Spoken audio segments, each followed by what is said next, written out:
the Federal Executive Council that are here.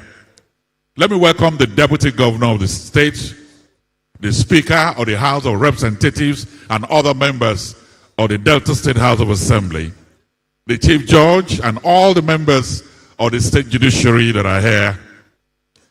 I'd like to welcome the special daughter of the nation, the Director General of the World Trade Organization, Dr. Ngozi Okonjo-Iweala. I welcome you.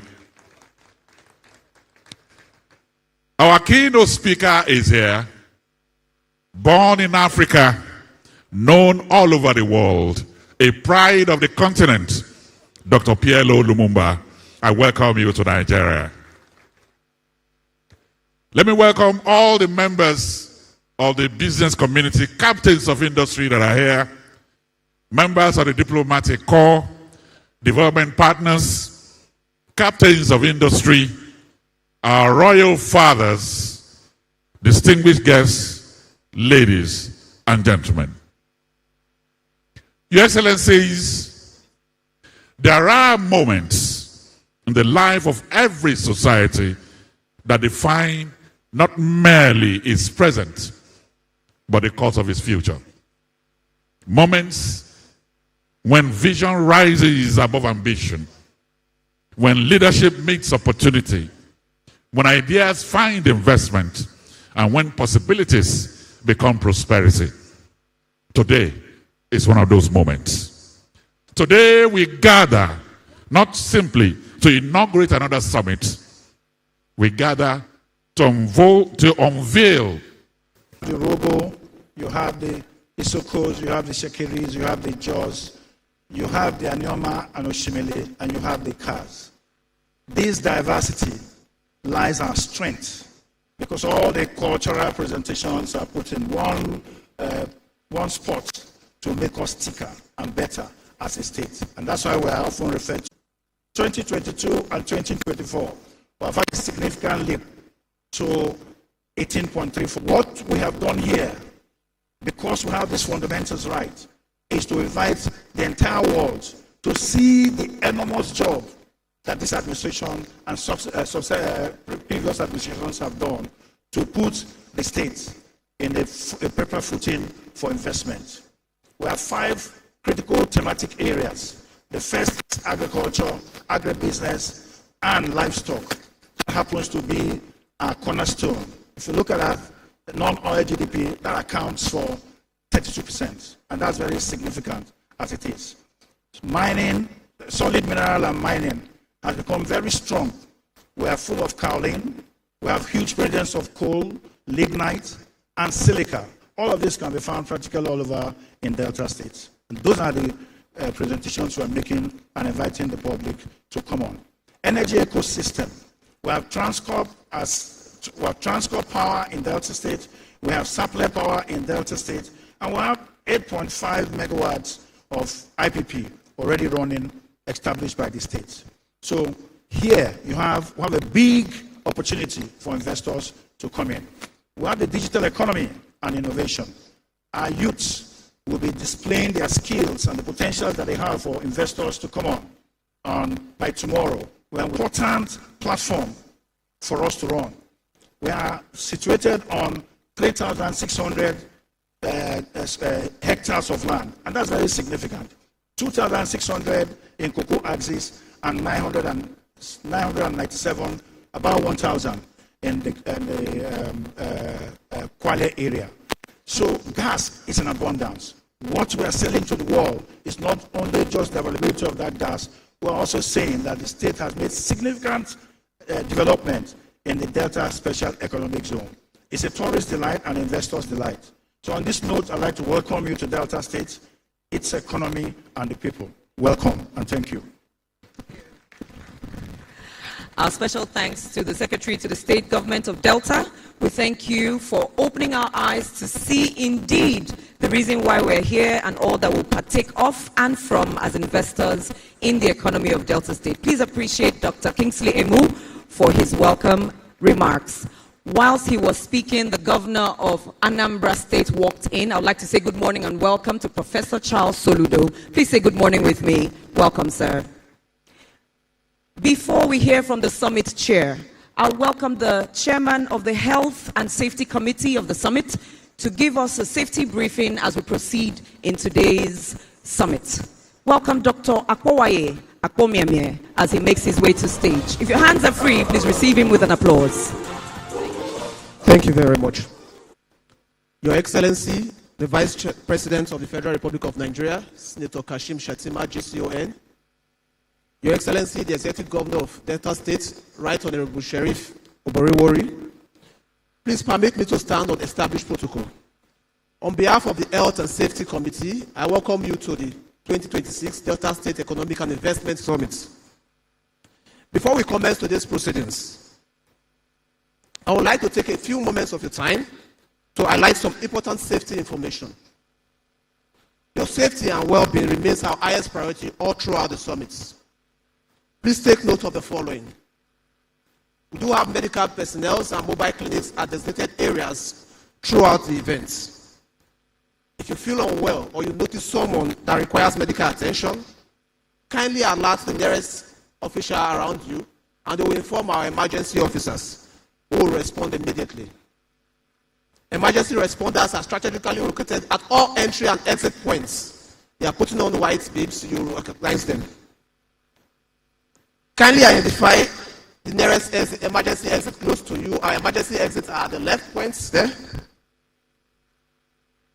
In an unlikely event of an emergency, please remain calm, follow the advice and directives of the event officials.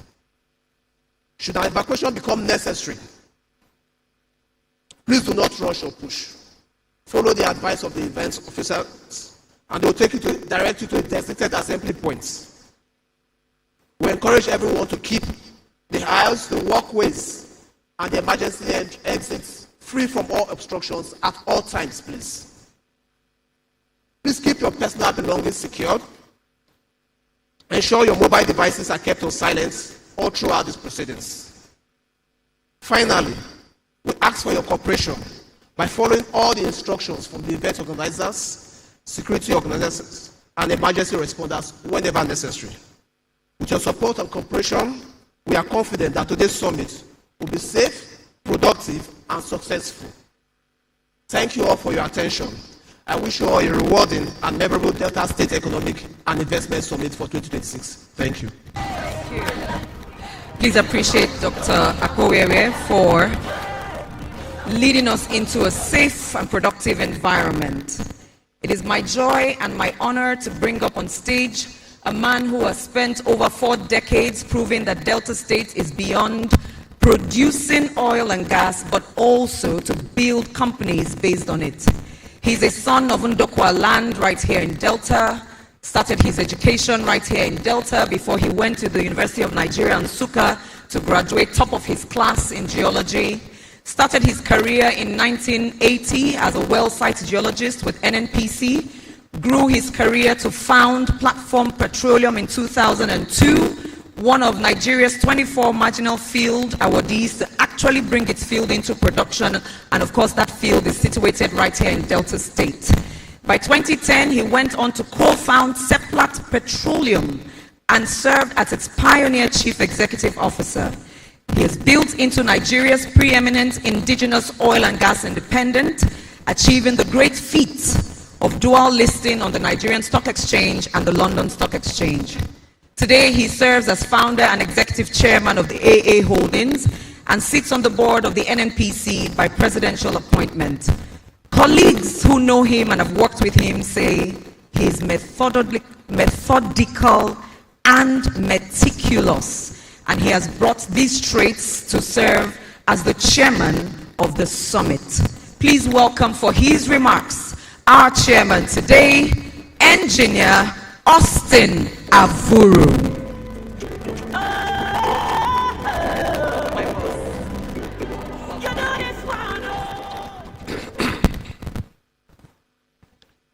Your Excellency, the Vice President of the Federal Republic of Nigeria, Your Excellency, the Governor of Delta State and Chief Host, Your Excellency, the Governor of Anambra State, and all distinguished ladies and gentlemen here present. What I will try to do is to situate this summit in the right context and to try to establish that this is not just another talk show. This is the beginning of a new movement in Delta State. Let me start with a few fundamentals. Around the world, hydrocarbon-rich countries are consciously rebuilding their economies to achieve prosperity after oil. They are using oil, revenues from oil, to build a future economy that will be prosperous even after oil. And this is because oil and gas is a finite and wasting resource. Examples of countries like Norway, 40 years of oil and gas production in the North Sea, has built a sovereign wealth fund that is approaching $3 trillion. All the Arab oil-producing countries, Kuwait, Saudi Arabia, UAE, are doing exactly the same thing. The lesson here is that even here in Nigeria, hydrocarbon-rich states must take lessons from what these countries have done. Subnationals, going forward, must now intentionally and consciously move beyond dependence on the center. We have to consciously build a subnational economy based on the niche areas of competitive advantage that we have. We have to provide the environment to attract massive and sustained private sector investments through deliberate, well thought out programs that create relative ease of doing business. Let me just highlight a few focus areas here in Delta State. Maritime commerce. As the Secretary to the State Government pointed out, we have 4 ports: Warri, Sapele, Koko, and Burutu. 2 interconnected airports. And by design, an interconnecting express route from Warri through Ughelli, Kwale to Asaba that not only connects the 2 airports, but connects our ports to markets. So what are the enablers to ensure that we benefit the most from these maritime endowments? We will have to dredge the waterways, Escravos, Warri, and Benin rivers, to allow bigger vessels into these ports. It sounds very simple, but if you do this, the traffic into each of these 4 ports and across the state will more than quadruple. The road infrastructure connecting these areas, these key areas, must come under continuous maintenance. Continuous maintenance. If the roads become unusable, these assets will start to waste. Agriculture. We have avenues for aquaculture, ranching, large-scale cassava production, and oil palm. But what do we really need to do as a state to enable this? The state will have to build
education must be emphasized. In the end, when we focus on these enablers, we must have a one-stop shop, very professionally run one-stop shop where investors can knock, pick up all the information they need, go back, whether you're applying for swaths of land or whatever it is, you have a one-stop shop where you be attended to professionally, and you come back into this safe state and invest. That is where His Excellency, the Governor of Delta State, will focus his second term, so that by the time he leaves, we'll all be able to live, work, and prosper in Delta State. Thank you.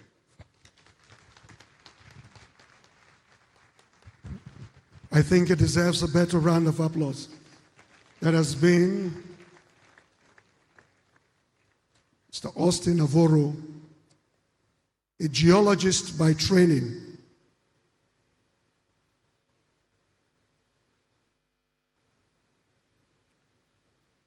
Your Excellencies, distinguished ladies and gentlemen, I have a singular honor and privilege to invite for his speech the pilot in charge of this flight.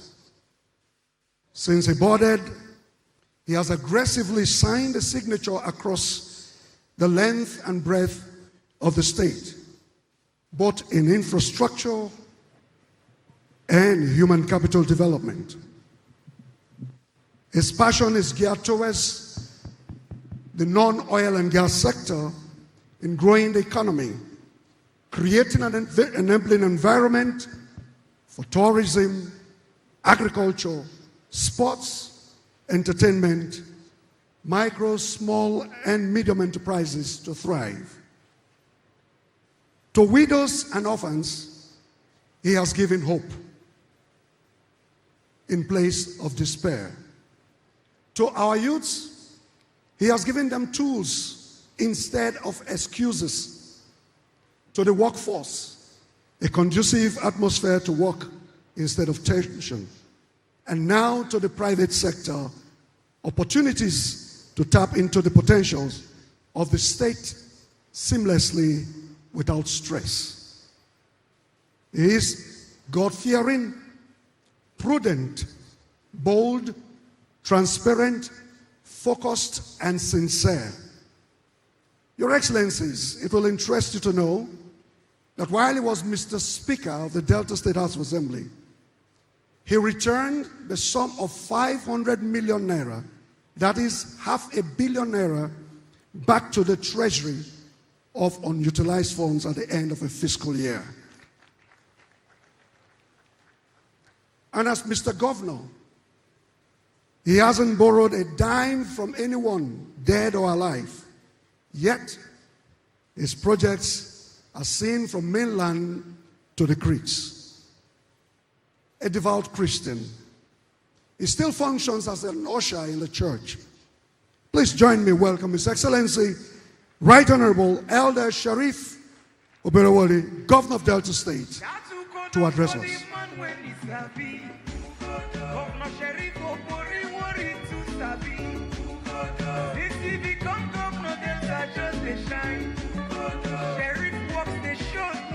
Thank you very much. Thank you very much. Your Excellency, Senator Kashim Shettima, GCON, Vice President of the Federal Republic of Nigeria. Your Excellency, my dear brother and neighbor, Professor Charles Chukwuma Soludo, CFRO, Governor of Anambra State.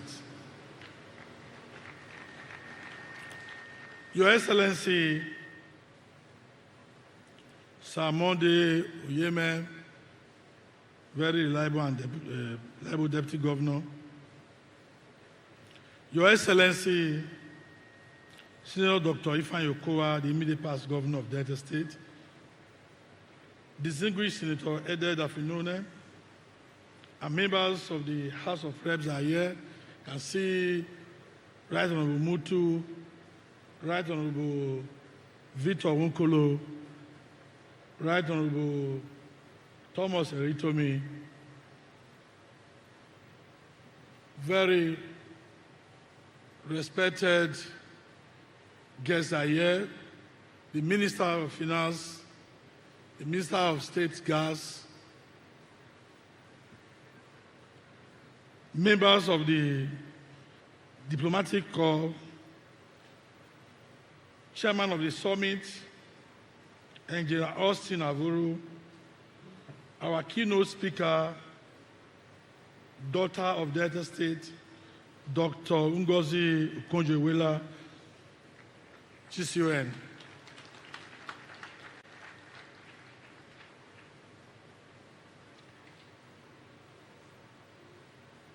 Our guest, Professor Patrick Otieno Lumba, who is also here, Captain of Industry, members of the organized private sector, and investors. You can see the ambassador of Brazil is here, the ambassador of Malaysia, they are all here, top government functionaries, our very royal fathers, stakeholders, gentlemen of the press, ladies and gentlemen.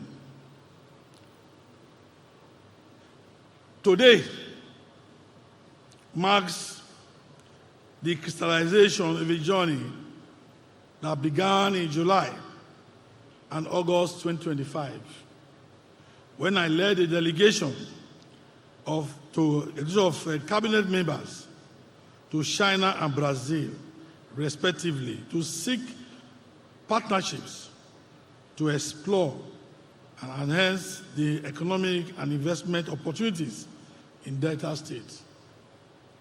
This forum presents us with a golden opportunity to march west with actions, align our expectations with specific goals, and seek those goals with measurable results. It is therefore my honor and pleasure to welcome you all to this Economic and Investment Summit, convened as part of my administration's strategic imperatives for building a robust economy that is adaptable to the physical, social, and technological changes of the 21st century. Let me assure this audience that this summit is not another talk show, like what the chairman said. It showcases our vision and strong will to reposition the state economy and enhance its competitiveness in business.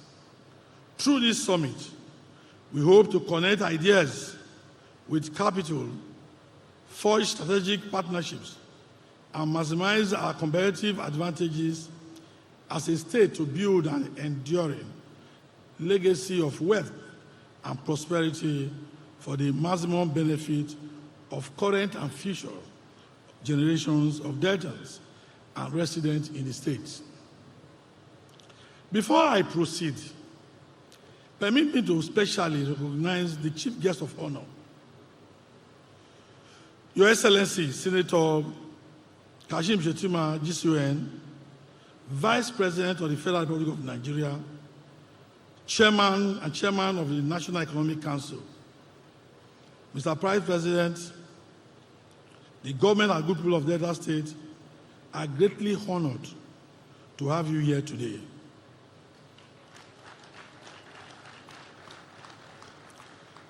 I commend your calm disposition, your intellectual acumen, exemplary leadership, patriotic fervor, and commitment to collaborating with sub-national governments, such as Delta State, for the collective good of our country and its people. Let me use this opportunity to also congratulate you on your renomination as running mate to our president and leader, His Excellency, Senator Bola Ahmed Tinubu, GCFR. I extend my profound gratitude to our keynote speaker, Dr. Ngozi Okonjo-Iweala, GCON, a globally renowned economist and proud daughter of Delta State, for graciously making time in our busy schedule to develop our potentials in Delta State. I do not doubt our contribution today will enrich the library of thoughts and information on public-private partnerships for sustainable economic growth. Thank you for putting Nigeria on the world stage. We are proud of you.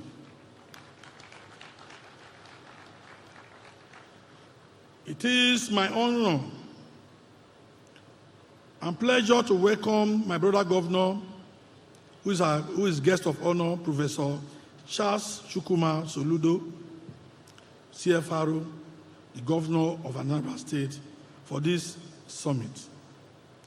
Your Excellency, I thank you for this heartwarming display of solidarity. And also adding color to this event is the Honorable Minister of Finance and Coordinating Minister of the Economy. Thank you for coming. Minister of Livestock Development, Minister of Petroleum Resources, Gas, and the permanent secretaries representing the Ministry of Solid Mineral Development and Steel Development. Dear Honorable Ministers, I wish to put on record that your presence here is a great source of encouragement and inspiration. I recognize the presence of members of the diplomatic corps who have come to honor us with their presence. We also appreciate the group from Brazil, led by Roberto Gianetti, and director from Brazil Investment Promotion Commission, APES Brazil, and also delegation of Chinese investors, especially those who are already investing in Cocoa Free Trade Zone, for honoring our invitation. Chairman, there are also an anchor, people already, maybe not partly brief. We have people already coming to invest in that Cocoa Free Trade Zone. And I also know that you also discussed with me that you're also interested. You also want to invest there. Gas. So thank you very much. We are equally honored by the presence of Engineer Austin Avuru, an accomplished entrepreneur and a major player in the Nigerian oil and gas sector, who is the chairman of this summit.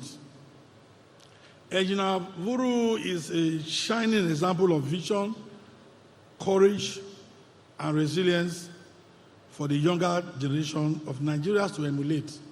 And I thank you for agreeing to be the chairman of this summit.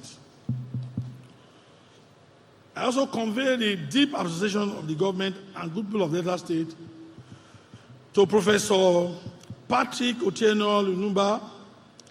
This gifted public speaker has carved a niche for himself through his bold and thought-provoking insights into the peculiar challenges of politics and governance, especially in Africa. Thank you, Professor Lumumba, for your interest in our state and in prosperity and progress of African continent. Today, Delta State, with a population of over 6 million people, blessed with abundant mineral resources,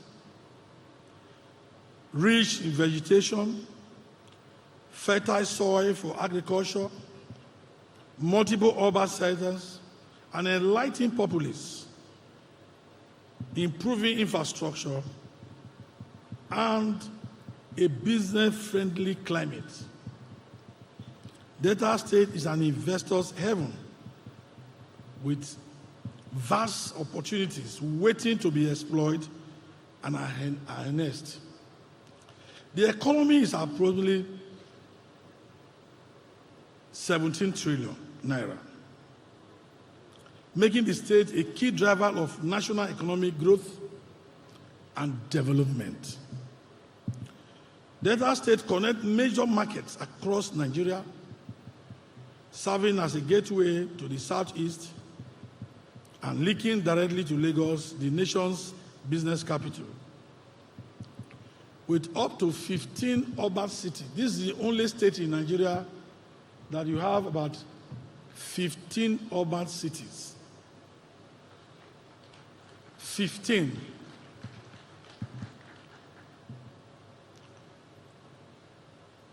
Its greatest asset remains its vibrant, hard-working people, celebrated at home and abroad for their industry and ingenuity. You can see purposely we invited Okonjo-Iweala to give the keynote address because it's one of our own that we have exported out to go and do wonder.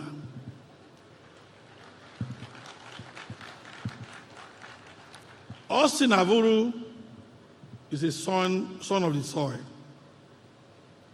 We made him the chairman. There are so many, if we want to count, we can't and can't. And I'm proud to be a Deltan. So our goal today is to partner with prospective investors with overriding objective of building a modern economy that is strongly diversified and therefore can withstand external shocks in line with the policy imperatives of the more agenda of this administration. This administration believes in a data-driven development model that is private sector-led and creates opportunities for our teeming youth population. Our primary goal today is to partner with interested parties to maximize our state competitive advantages, develop the non-oil sectors of the economy, create jobs, accelerate economic development, and achieve sustainable development. In view of the foregoing, our ease of doing business incentives are top-notch, ensuring that prospective investors have the conducive atmosphere to operate seamlessly and profitably. The establishment of the Delta State Ease of Doing Business Council, chaired by me, is one of the major reforms we have undertaken to enhance the ease of doing business in the state. Also worthy of note is the granting of waivers of payment of tenement rates, fees, levies, and other charges to investors for up to 5 years after commencement of business.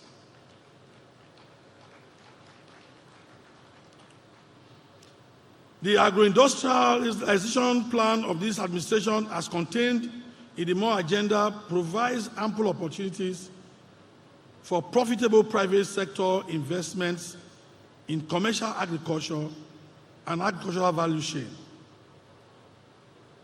Investment opportunities abound in the value chain production of cassava, oil palm, rice, potato, and other cash crops. It is my pleasure to announce that in preparation for this summit, over 12,000 hectares of farmland have been earmarked for agricultural development for prospective investors. And in addition, Delta State has a coastline of 163 kilometers suitable for development of a thriving marine economy. As one of Nigeria's leading oil and gas producing states, Delta State possesses abundant natural gas reserves alongside substantial renewable energy resources, creating a strong foundation for a diversified energy economy. Investment opportunities abound in gas-fired power plants, embedded and captive power systems, solar farms, mini-grids, biomass and waste-to-energy projects, hydropower, energy storage solutions, rural electrification, and the manufacturing and assembling of renewable energy components to support existing and potential enterprises in the state. It is also pertinent to point out that this government has prioritized sound public financial management anchored on careful budgeting, fiscal discipline, judicious allocation of resources, transparency, and accountability matched with excellent service delivery. Hence, despite the huge investment in improving public infrastructure, we have not borrowed a kobo from any bank, and we will not intend to borrow. Underscoring our commitment to fiscal discipline and prudent financial management. What this means is that prospective investors are coming to a state that is financially stable and provides an enabling environment for them to operate without let or hindrance. In line with the fourth pillar of the MORE agenda, which is enhanced peace and security, we have strengthened the security architecture in Delta State. And that's why we brought you to become the chairman, so that you know what we are doing. So that you don't look like if you are those in diaspora. This state, the security agencies in the state have been very effective in combating crime and criminality, keeping our state safe and secure.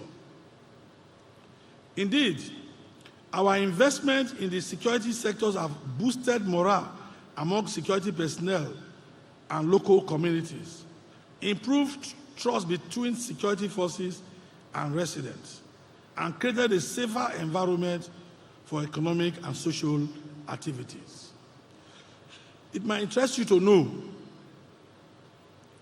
that Delta State was adjudged the safest state for oil and gas investment in Nigeria in 2024 by the Federal Ministry of Petroleum Resources.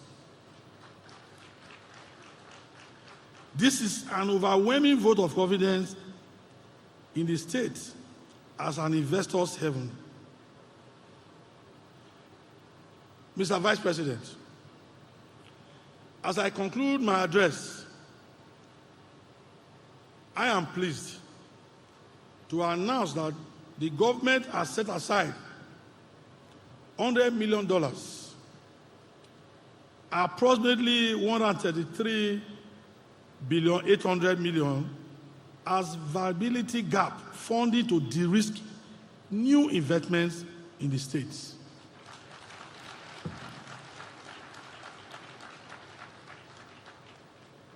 This one we are not borrow.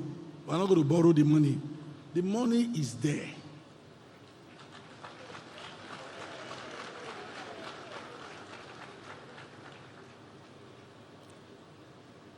This is a practical demonstration of our total commitment to ensuring that the agreements reached at this summit are executed without delay.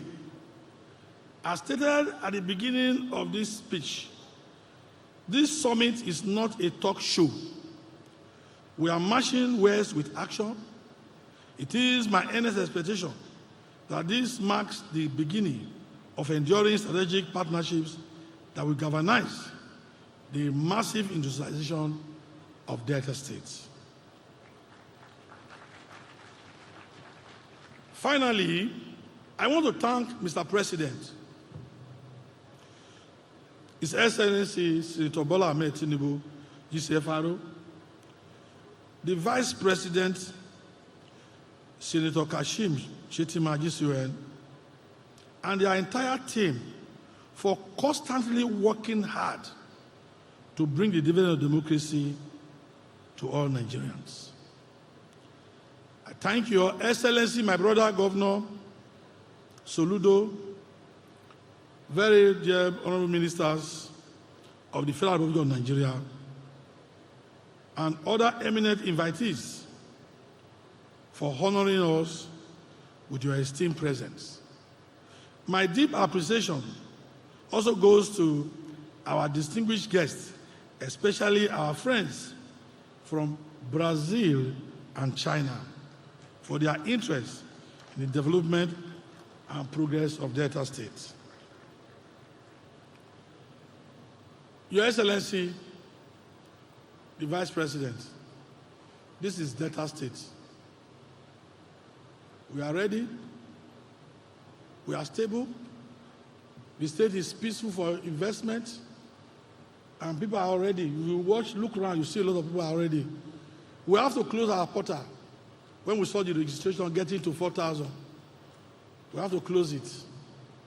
We are ready. We cannot be depending only on oil. Oil has made us proud as a state, but we need to diversify. And that is the reason we have decided to organize this summit. The journey that we took to Brazil is working well. The China one is working well. The investors are here.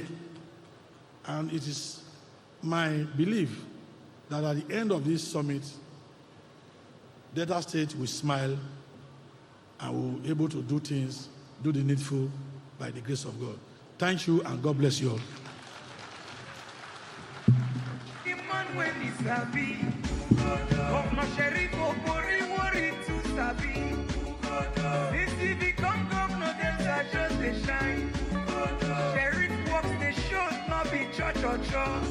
Since you bring Julius Baker, we don't know our state again. Governor Sheriff na the man when it's sabi.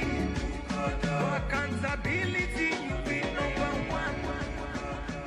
Its economy begins with a new morning. A moment when vision awakens, possibilities emerge, and ambition becomes action. Every transformation begins with the courage to move forward. This is the story of Delta State.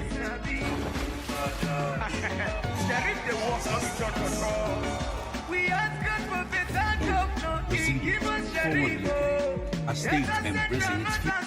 Every great economy begins with a new morning. A moment when vision awakens, possibilities emerge, and ambition becomes action. Every transformation begins with a Every great economy begins All with right. a new morning.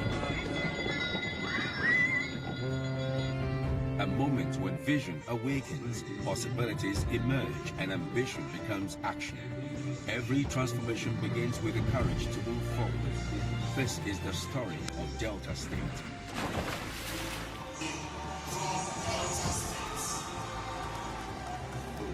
Bold, resilient, forward-looking, a state embracing its future with confidence, determined to unlock the full value of its abundant natural resources, strategic location, and greatest asset, its people.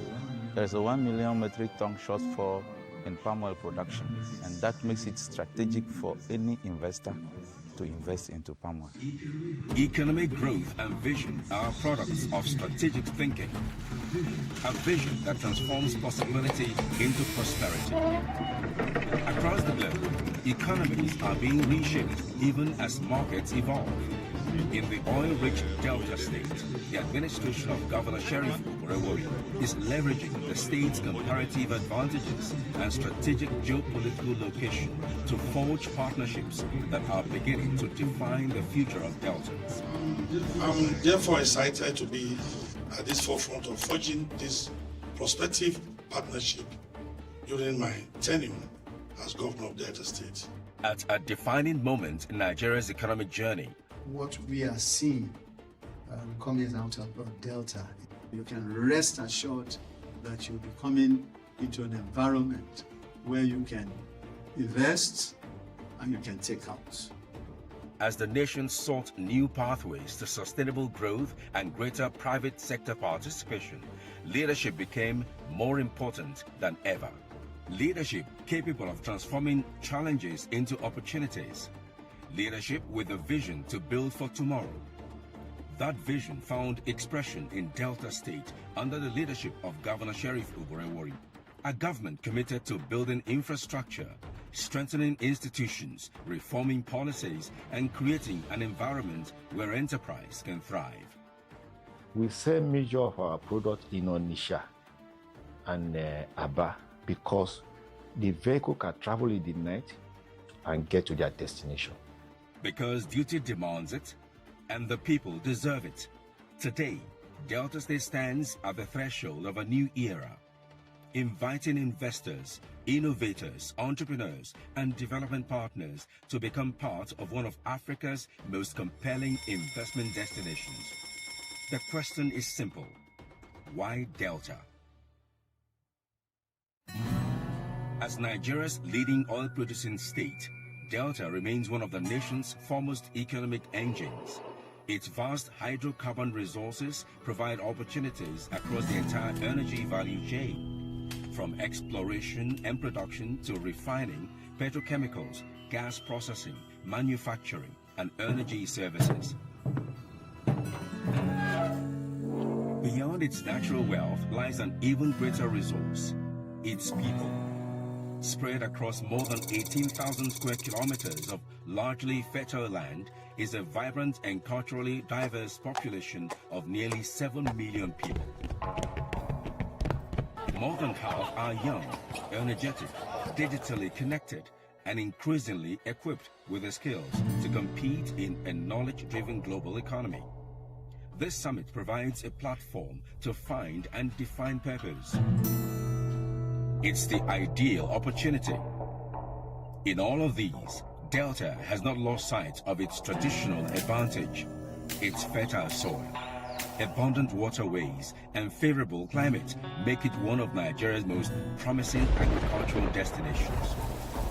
From cassava and oil palm to aquaculture, food processing, packaging, storage, and exports, opportunities exist across the entire agricultural value chain. As demand continues to rise, so too does the potential for sustainable agribusiness investment. Strategically positioned along the banks of the River Niger, Delta State serves as a commercial bridge connecting Nigeria's southwest and southeast, while also providing direct access to the Niger Delta and the Atlantic Ocean. Its extensive inland waterways and over 160 kilometers of coastline along the Bight of Benin position the state as a natural hub for maritime commerce, logistics, manufacturing, and the emerging blue economy. Complementing these advantages are two airports that connect Delta to domestic and international markets, alongside the ports of Warri, Sapele, Koko, and Burutu. Critical assets supporting trade, industry, and regional integration. The future belongs to economies that invest in people.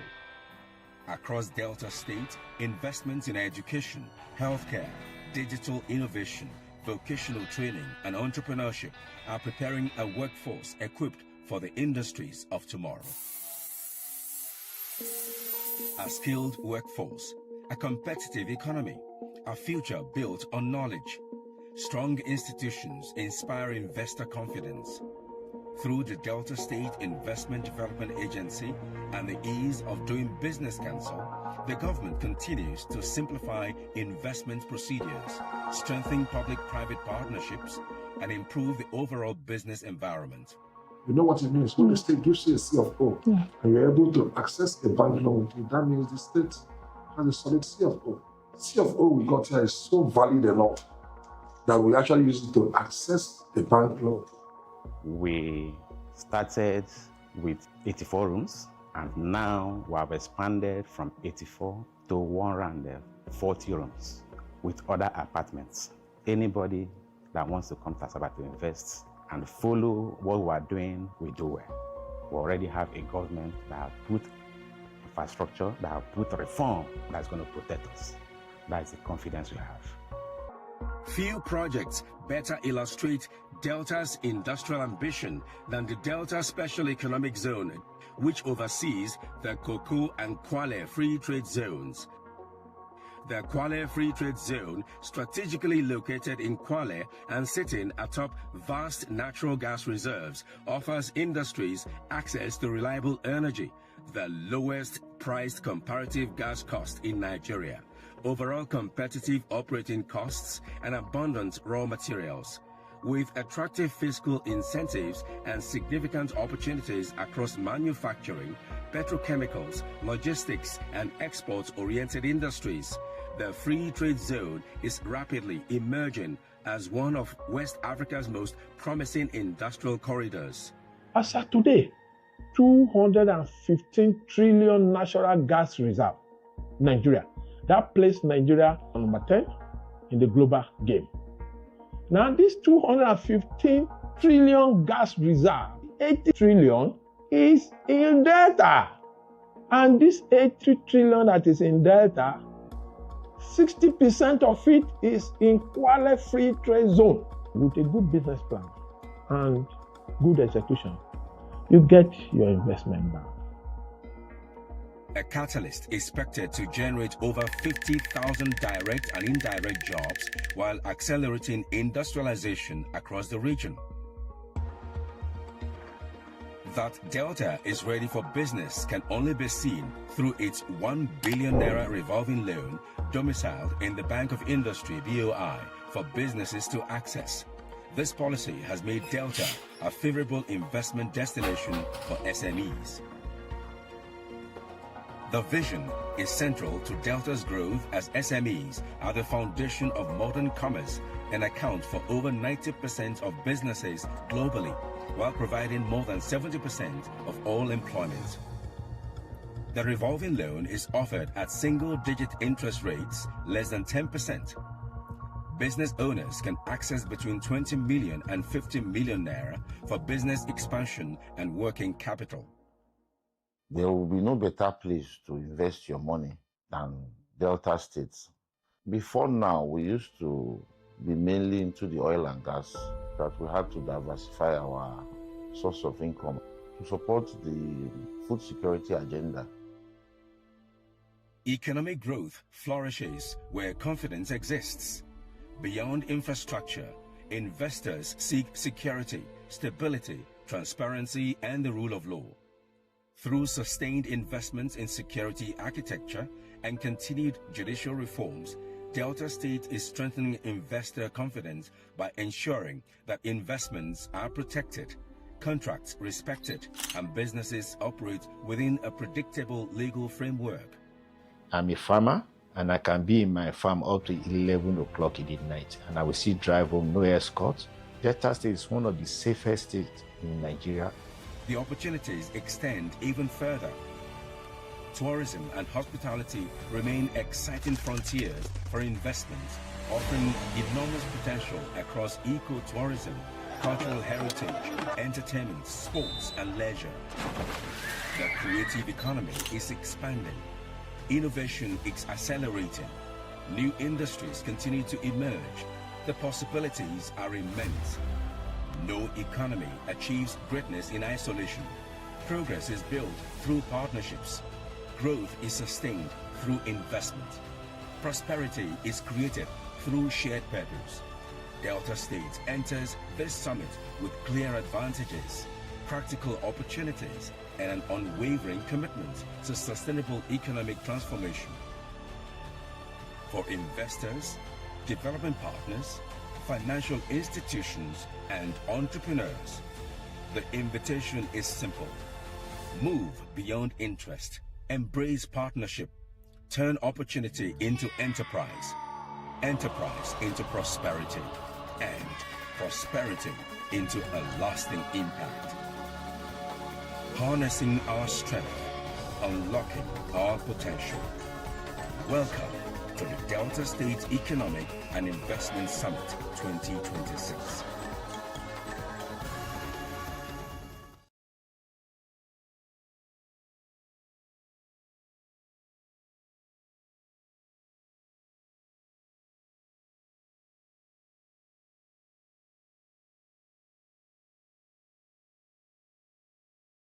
Informed us during his speech that they had to shut down the portal when number of registrations appeared to exceed 4,000. Listening to the applause you've just given to that documentary, it doesn't appear that that's the applause from over 4,000 people in this hall. And I think we can even do better. Only the Chinese and the Brazilians are applauding now. Delta people, Nigerians, are you here with us? If you're here, make some noise. Let's get some energy going. Yep, that's the way it should go. Thank you very much, everyone, for being here. Your Excellency, Vice President, we thank you. Also, because of you, we have been reliably informed that you need to go and attend to national matters by attending the NEC meeting today. I hope that that is correct. So that being the case, we're having to speed up things a little bit. So please advance notice and apology to all who will be speaking after now. We plead with you to keep your presentations here to no more than 2 minutes. And I can also report that the only person who has indicated that they will not abide by the 2-minute timeline we're giving, he's already smiling, is the Honorable Minister of Finance. So, Your Excellency the Governor, I think we will delay his speaking until you persuade him that he has to abide by the 2-minute time limit. Do I have your permission on that, sir? Fantastic. So whilst I give them time to consult, let me quickly invite the Managing Director of NDDC, Chief Samuel Obuku, PhD. If you're here, please come forward now and set the tone for our goodwill messages. Remember, 2 minutes. 2 minutes. Thank you, sir.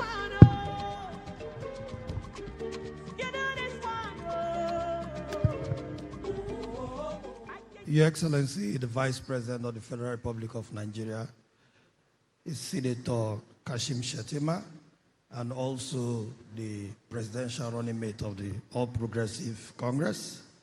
Your Excellency, the Governor of Delta State, Right Honorable Elder Sheriff Francis Oborowori, the Governor of Anambra State, His Excellency Chukwuma Soludo, members of the National Assembly, ministers, please permit me to rest on the well-established protocol, just as we are asked to make sure we speed up our goodwill message. Your Excellency, the Governor of Delta State, I want to say thank you for convoking this Economic and Investment Summit. The summit is not only meant to serve Delta State, but it is meant to serve Nigeria and the Niger Delta. Because I believe this is a prelude among your colleagues, especially in the region. And this is the first I am attending, so I have to say thank you for setting the pace. I can also confirm that the governor is not only just convoking this summit for the sake of gathering people to deliberate on the potentials in Delta State. But I can also confirm that the governor is also ready. Because the governor, while he has been on the saddle, has actually deepened the infrastructural development in Delta State in preparation for investors. So I can assure all investors that are here that feel free to come and invest in Delta State. Feel free to come and invest in the Niger Delta, because the Niger Delta right now is the safest part of Nigeria. Thank you very much. Thank you, Chief Samuel Obuku, PhD, Managing Director, NDDC. Let me quickly invite for his own goodwill message, Engineer Jamiu Ibrahim, MNI, OON, National President of NASIMA and Chairman of the Organized Private Sector of Nigeria. Engineer Jamiu Ibrahim, thank you, sir. 2 minutes, please bear with us.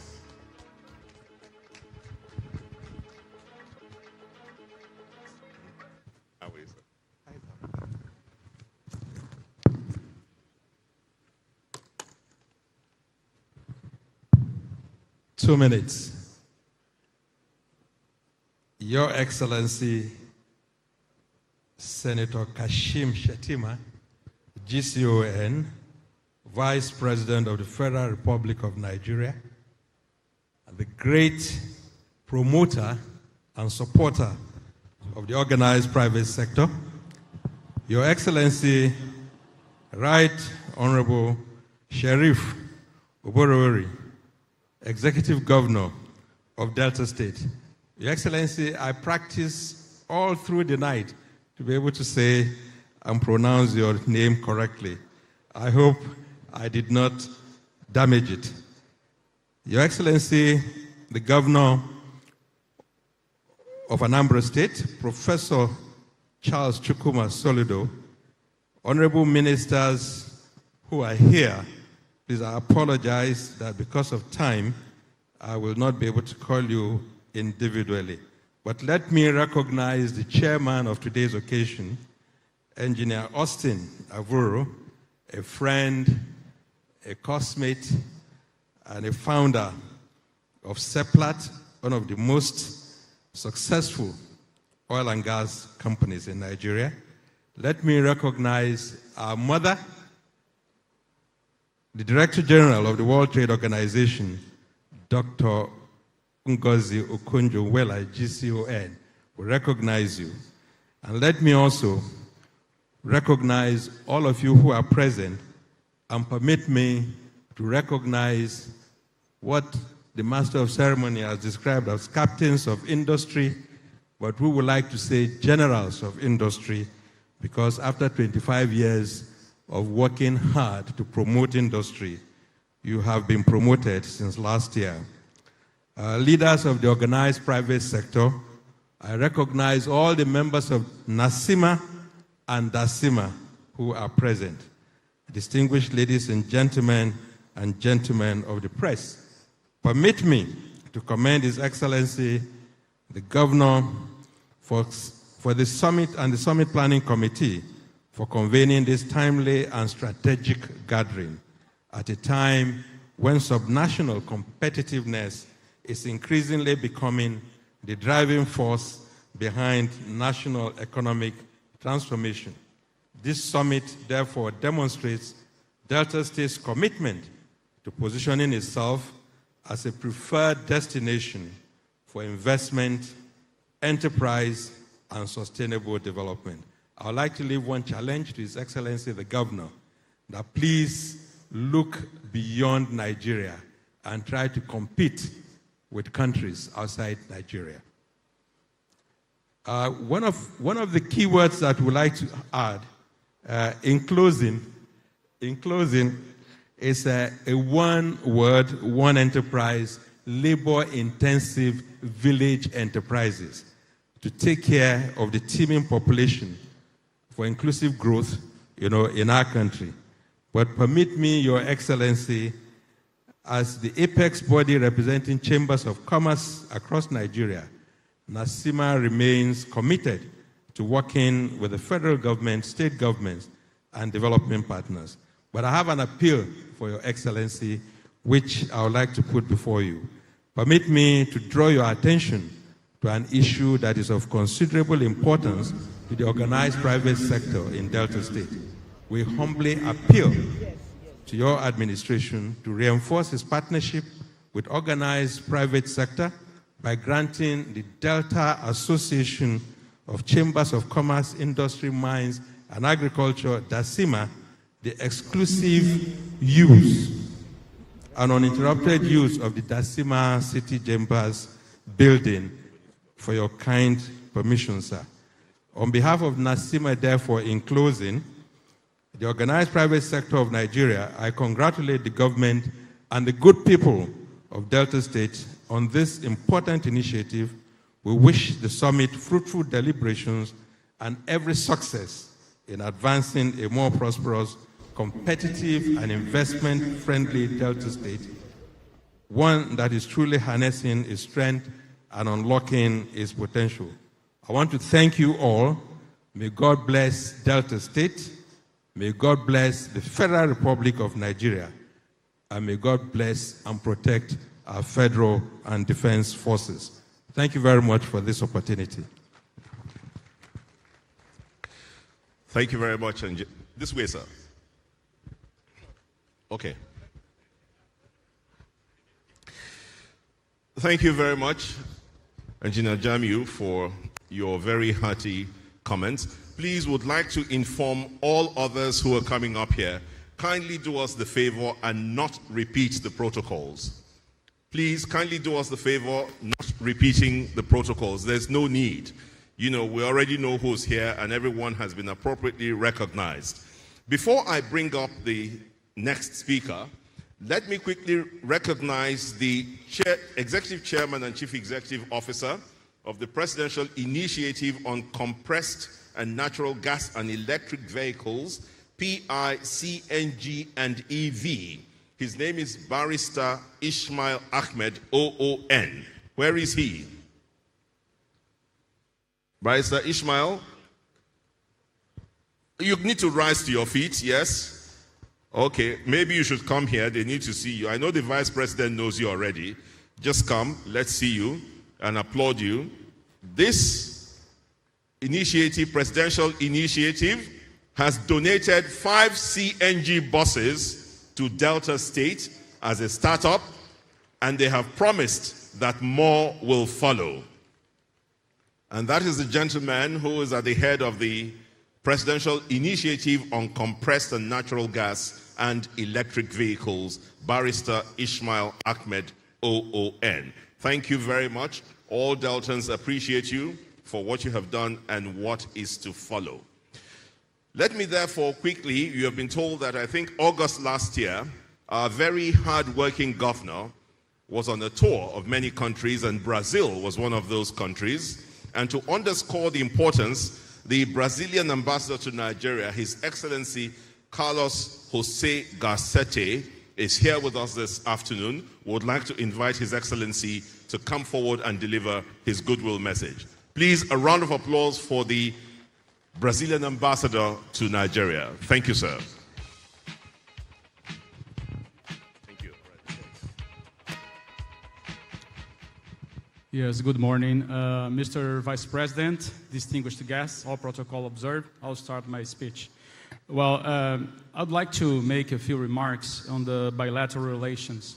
Brazil does not see Nigeria solely as a market for its exports. We are both developing countries and share a number of common objectives. Brazil's exports to Nigeria are primarily agricultural products, of which raw sugar is the most significant. As you are aware, Nigeria also buys aircrafts from Embraer, the Brazilian manufacturer. The last one was delivered to Air Peace a few weeks ago. Brazil is a major importer of fertilizers from Nigeria. In fact, depending on the month, Brazil is the largest importer of Nigerian non-oil products in the world. Bilateral trade between Brazil and Nigeria increased 36% in the last 2 years. We see bilateral trade as a tool for development of both Nigeria and Brazil, and we're happy to see now products of higher added value being traded. Brazil is supporting Nigeria's agricultural development. Last year, both countries signed a $1 billion agreement to boost agriculture and food security, the Green Imperative. The purpose is to enable the acquisition of farming equipment, but also to provide training and to establish services centers across the country. Likewise, the project incorporates technical assistance and technology transfer, drawing on the experience accumulated by Brazil, notably by Embrapa over the last 5 decades.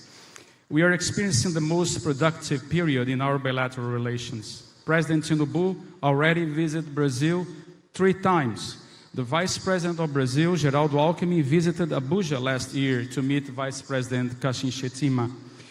The Vice President Shettima visited Brazil last year to participate in the COP30, which was held in Belém, in the heart of Amazon region. Ministerial visits have become more frequent and are bearing tangible fruits. The Minister of Foreign Affairs of Brazil was in Abuja in March last year, and his Nigerian counterpart visited Brazil 3 times. Last month, the Minister of Agriculture of Brazil, Mr. André de Paula, visited Abuja and met with Vice President Kashim Shettima and the Minister of Agriculture, Abubakar Chiari. The Trade Promotion Agency of Brazil, APEX, led a groundbreaking mission to Abuja last year, bringing together 60 representatives of companies from 43 economic sectors.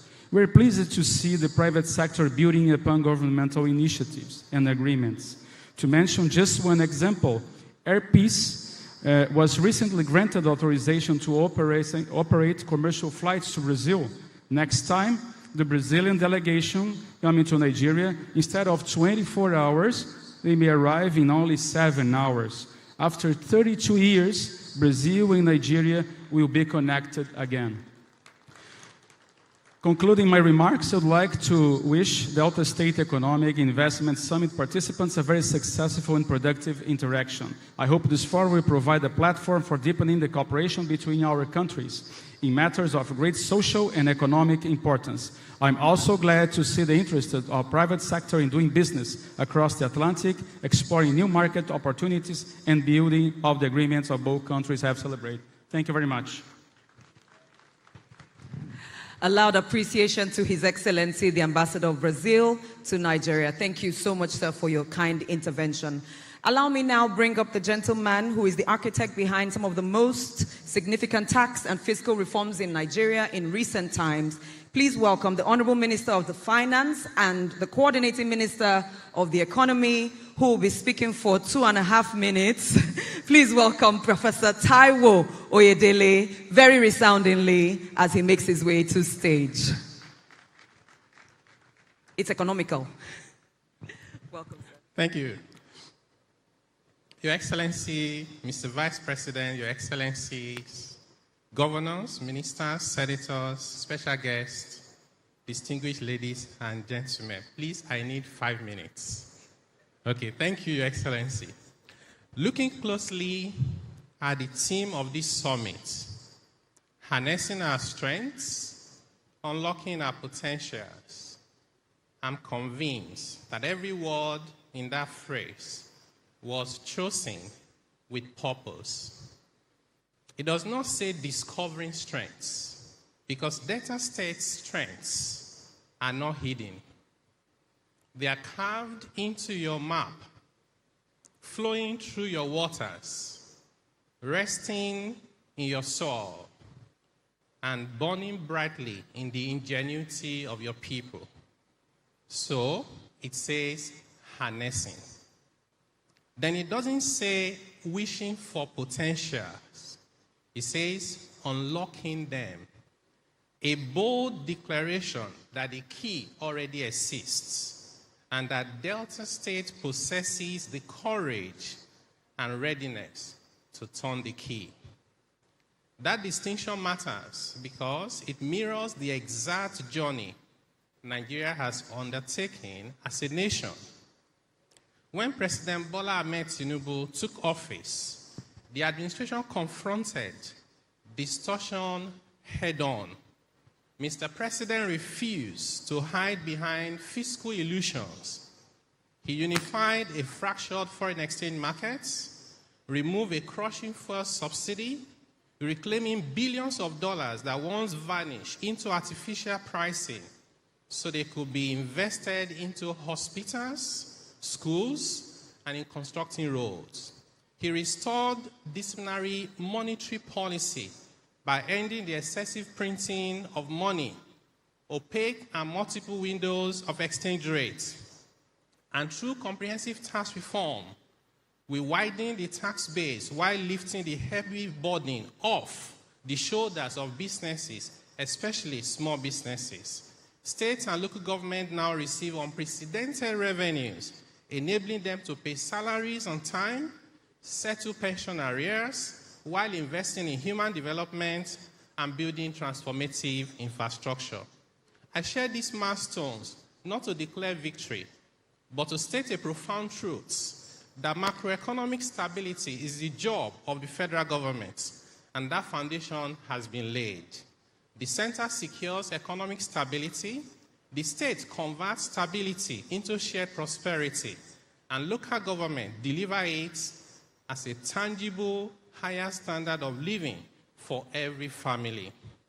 That division of labor is where true fiscal restructuring takes place.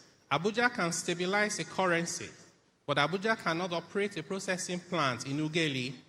Abuja cannot address land title matters in Warri, nor can it identify the Isoko farmer who needs an off-taker today. Those decisions, the ones that turn abstract statistics into jobs, thriving factories, and profitable market stores, happen right here. They are driven by leadership that knows this terrain, its people, and its true potential. Few states in our nation carry debtors' extraordinary gifts. You hold the hydrocarbon wealth that has powered Nigeria for generations. Your rivers and ocean coastlines make you a true titan of the blue economy. Your land is fertile. Your vast mineral wealth rests beneath your soil, waiting for capital to bring it to life. Yet, raw endowment has never been the ultimate differentiator. Execution is. Capital has no regional sentiments and no political loyalty. Capital goes where it's welcome and stays where it is protected. To the investors and captains of industry in the room, you are not being asked to take a leap of faith on unproven promises. The macroeconomic turnaround is documented and is real. The question before you today is practical and immediate. Whether you will put your money and your investments where there is visionary state leadership that meets economic opportunity here in Delta states. The federal government is delivering on its commitment at the center. Delta State is proving its commitment here today. Now I call upon the entrepreneurs and investors in this room to complete the circuit so that the strategy we discussed today become the shared prosperity felt in every Delta home tomorrow. Thank you very much. I wish you a transformative and highly successful summit. Thank you very much. Thank you, Professor Taiwo Oyedele. Judiciously spent less than 5 minutes encouraging investors to not only invest in Delta State for the sake of investing, it will transform the entire nation from homes and households to businesses and enterprises. Once again, please appreciate the Honorable Minister of Finance and Coordinating Minister for the Economy. It is my joy and my delight to bring to stage this son of Onitsha Ukwu in Aniocha North, one of Africa's most consequential investors, chairman of the United Bank of Africa, chairman of Transcorp Group, the founder and chairman of Heirs Holdings, with interests in banking, power, energy, hospitality across the continent. Through his foundation has committed over $100 million to the training and funding of entrepreneurs across all 54 African nations, a philosophy he calls African capitalism in action. Please welcome the trailblazing Tony Elumelu, CFR, as he brings to us his 2 minutes of goodwill at the Delta State Economic and Investment Summit 2026. Keep the music playing. He's coming in the TOE way.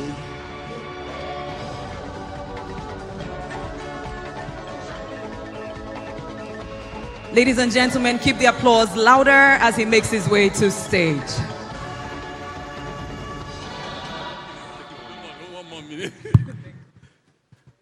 I know they have warned us not to recognize anyone, but our Vice President is here. And I think Mr. Vice President's second state is Delta State. Thank you for coming. I'd like to congratulate our governor, hardworking governor, energetic, and young, for what he is doing to help develop our state. On TV, social media, I watch and I see so many things happening in Delta, and it makes me very proud to be a son of the state. I see people who are building estates in Delta State. One day I was watching one, I said, where is this? And later I saw Asabas. This is in Delta State. Your Excellency, well done. All I want to say is Delta is very safe for investment, hospitable, and very receptive to people. As a group, our group, one of the things we do in our group, we're into power generation and power distribution. Everything we discuss here needs to be powered. We need to provide electricity to make sure it works. In Delta State, we have a 1,000 installed electricity generating capacity at Wheelie. They call Transcorp Power Wheelie. Unfortunately, we do about 500 megawatts a day because of some constraint, gas issues, and evacuation issues. But, Mr. Governor, we would like to discuss with you to see how we can help or partner with you, with Delta State, to make electricity generation and distribution to the last home in Delta State affordable and possible. I believe that that will help us to truly create employment, alleviate poverty, and industrialize our state. So that will be our group's contribution to what you're doing here. Thank you for what you're doing in Delta State. Congratulations, and thanks to everyone for coming to Delta State. Thank you.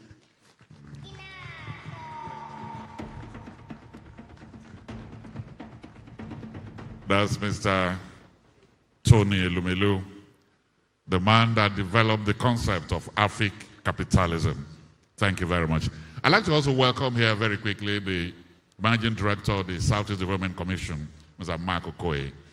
Your Excellencies, distinguished ladies and gentlemen, today, Delta State speaks with one clear message.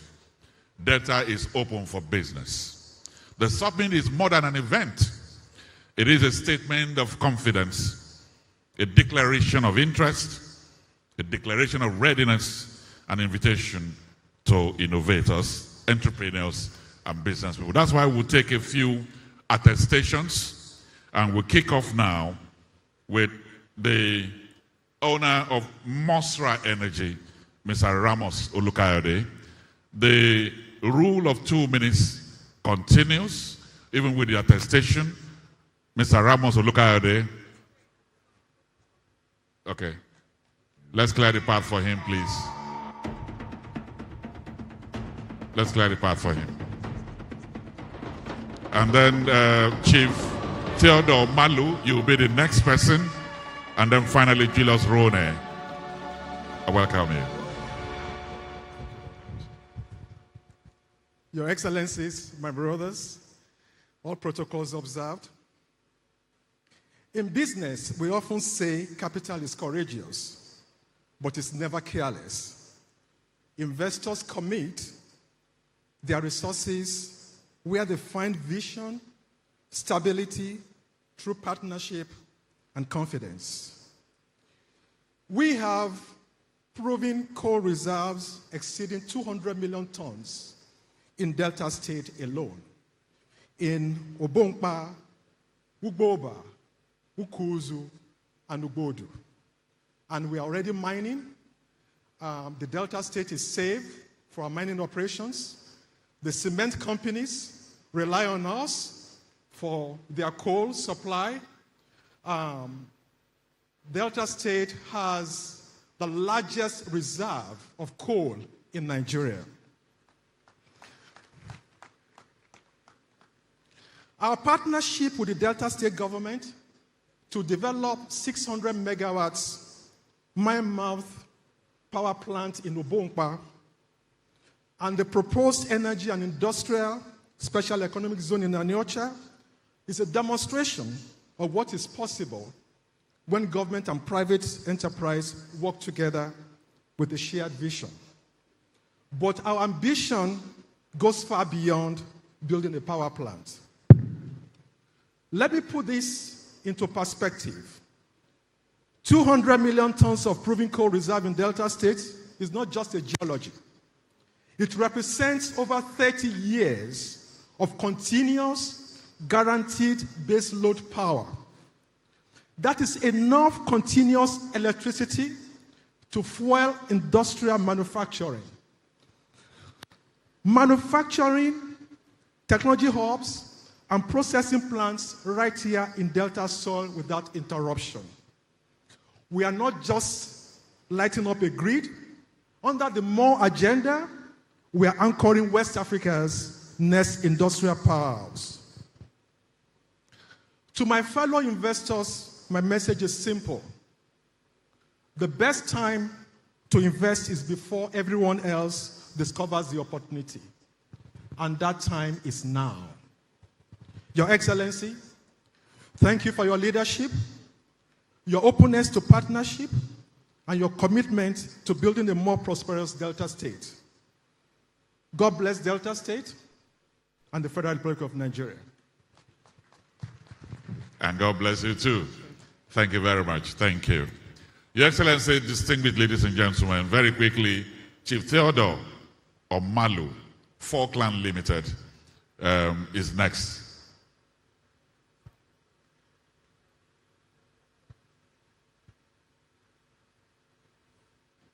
You're welcome.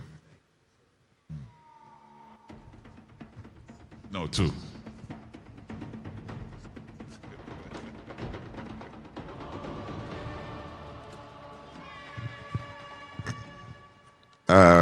Distinguished guests, good morning, everybody. It is a great pleasure and privilege to be here today at this prestigious Delta State Economic and Investment Summit.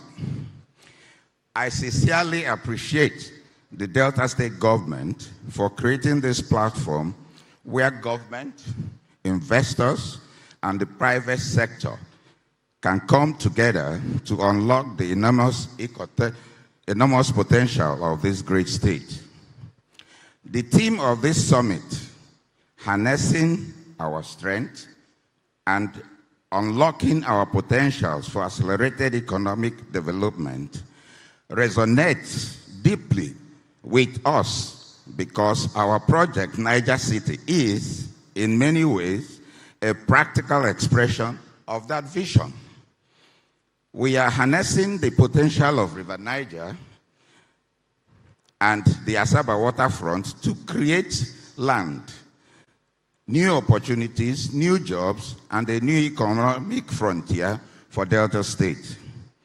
Our company is proud to be undertaking Niger City, an ambitious private land reclamation and waterfront development project along Asaba waterfront.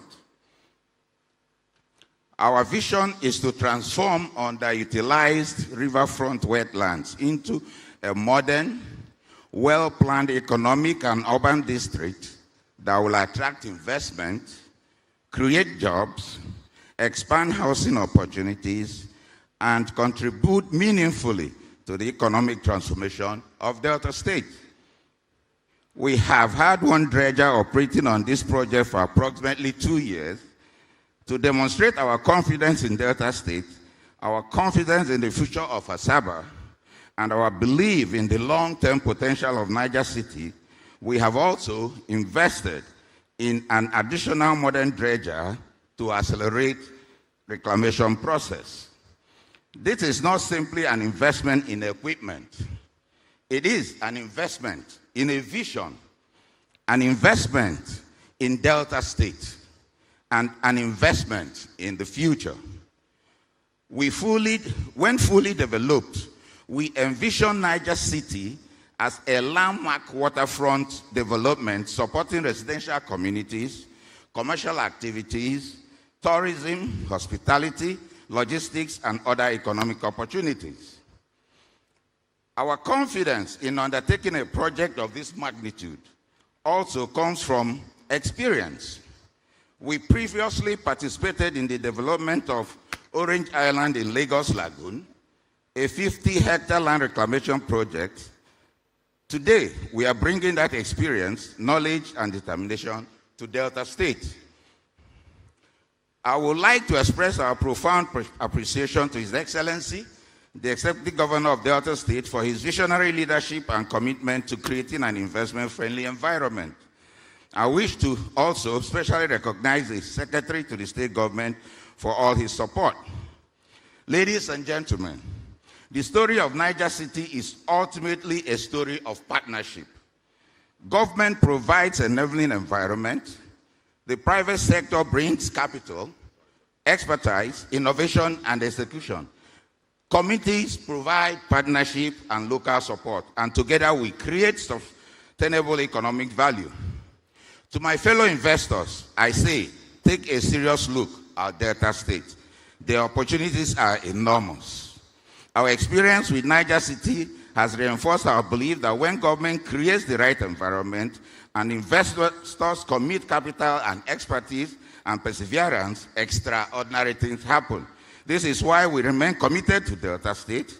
We are committed to investing. We are committed to creating employment. We are committed to working with communities, and we are committed to contributing to the community transformation of this great state. Ladies and gentlemen,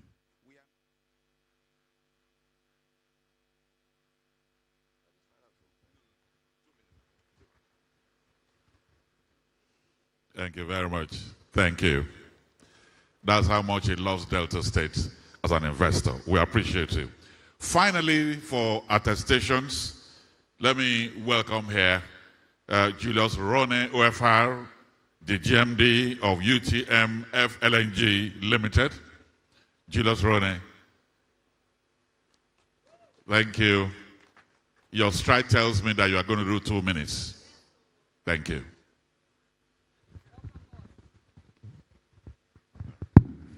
Your Excellency, the Vice President, the Governor of Delta State, distinguished ladies and gentlemen, what I have to say is that Delta State is one of the states that believe in contract sanctity.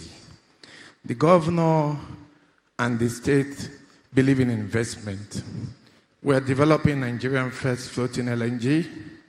Delta State's government in 2022 took 8% at 42 billion. Today, that investment is over 200 billion naira. And by the time we come on stream in 2030, Delta will host the headquarters in Warri of the UTM FLNG. That is not all. Delta will continuously be receiving a lot of dividend from this project. But what is important for us as an investor is the sanctity of contract. This contract was signed in 2022 with the then governor of Delta State, Dr. Ifeanyi Okowa. But when the current administration came, every bit of that contract was respected. So as an entrepreneur, what is important is to see that contract is respected, irrespective is managing the state. And Your Excellency, you have proven that you are a disciplined governor. You are a governor who believes in development of the state and people. And that's why we are here to continuously to support the state in whatever way we can. I want to thank you, and we wish you very well for this great success for this summit. Thank you.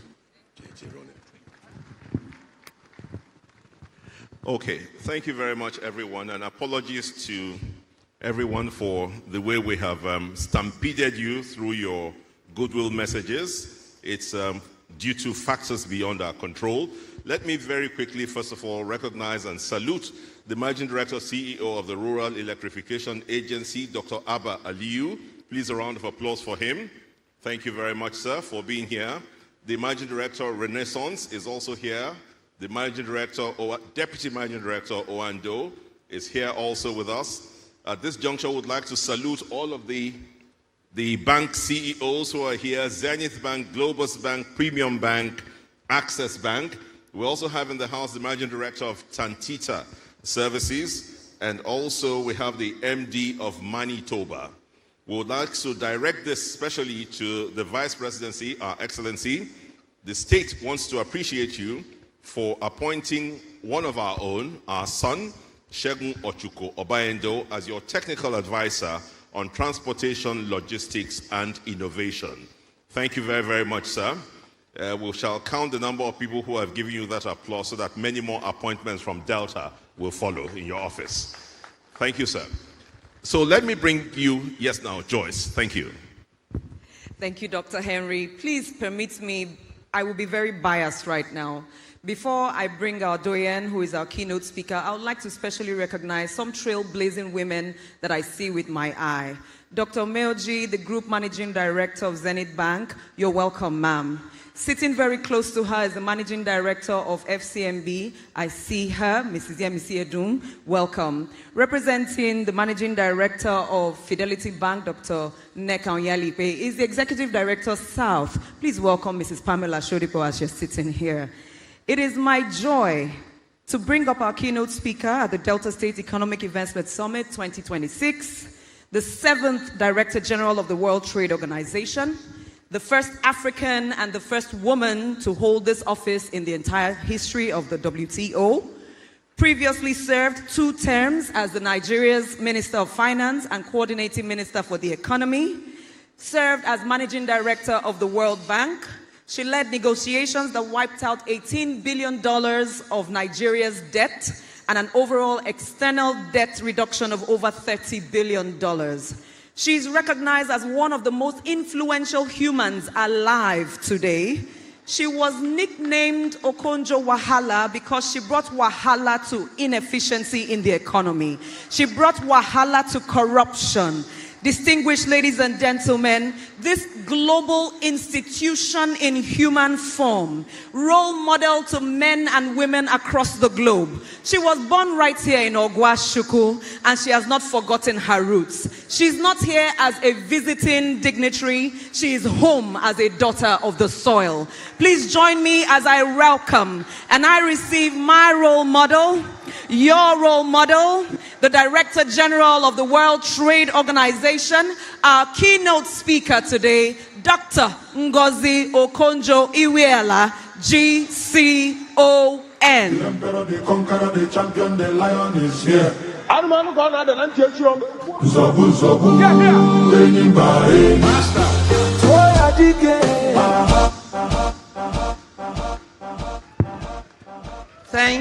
Thank you so much. Thank you for that wonderful introduction and welcome, much more than I deserve. I just want to alert you that as the keynote speaker, my speech is 20 minutes. So you'll be ready. I was given that time. Your Excellency, Mr. Vice President, Senator Kashim Shettima, GCON, thank you for being here, for taking the time to come to Delta State. Your Excellency, Right Honorable Elder, I always wonder when I see that, because you're younger. Sheriff Oborewori, the governor, executive governor of Delta State, one of my really favorite people because he's action-oriented. Your Excellency, Professor Chukwuma Charles Soludo, so nice to see you here. Your Excellency, Samonde Onyeme, Deputy Governor, Delta State. Your Excellency, Senator Dr. Ifeanyi Okowa, immediate past Governor of Delta State. Good to see you.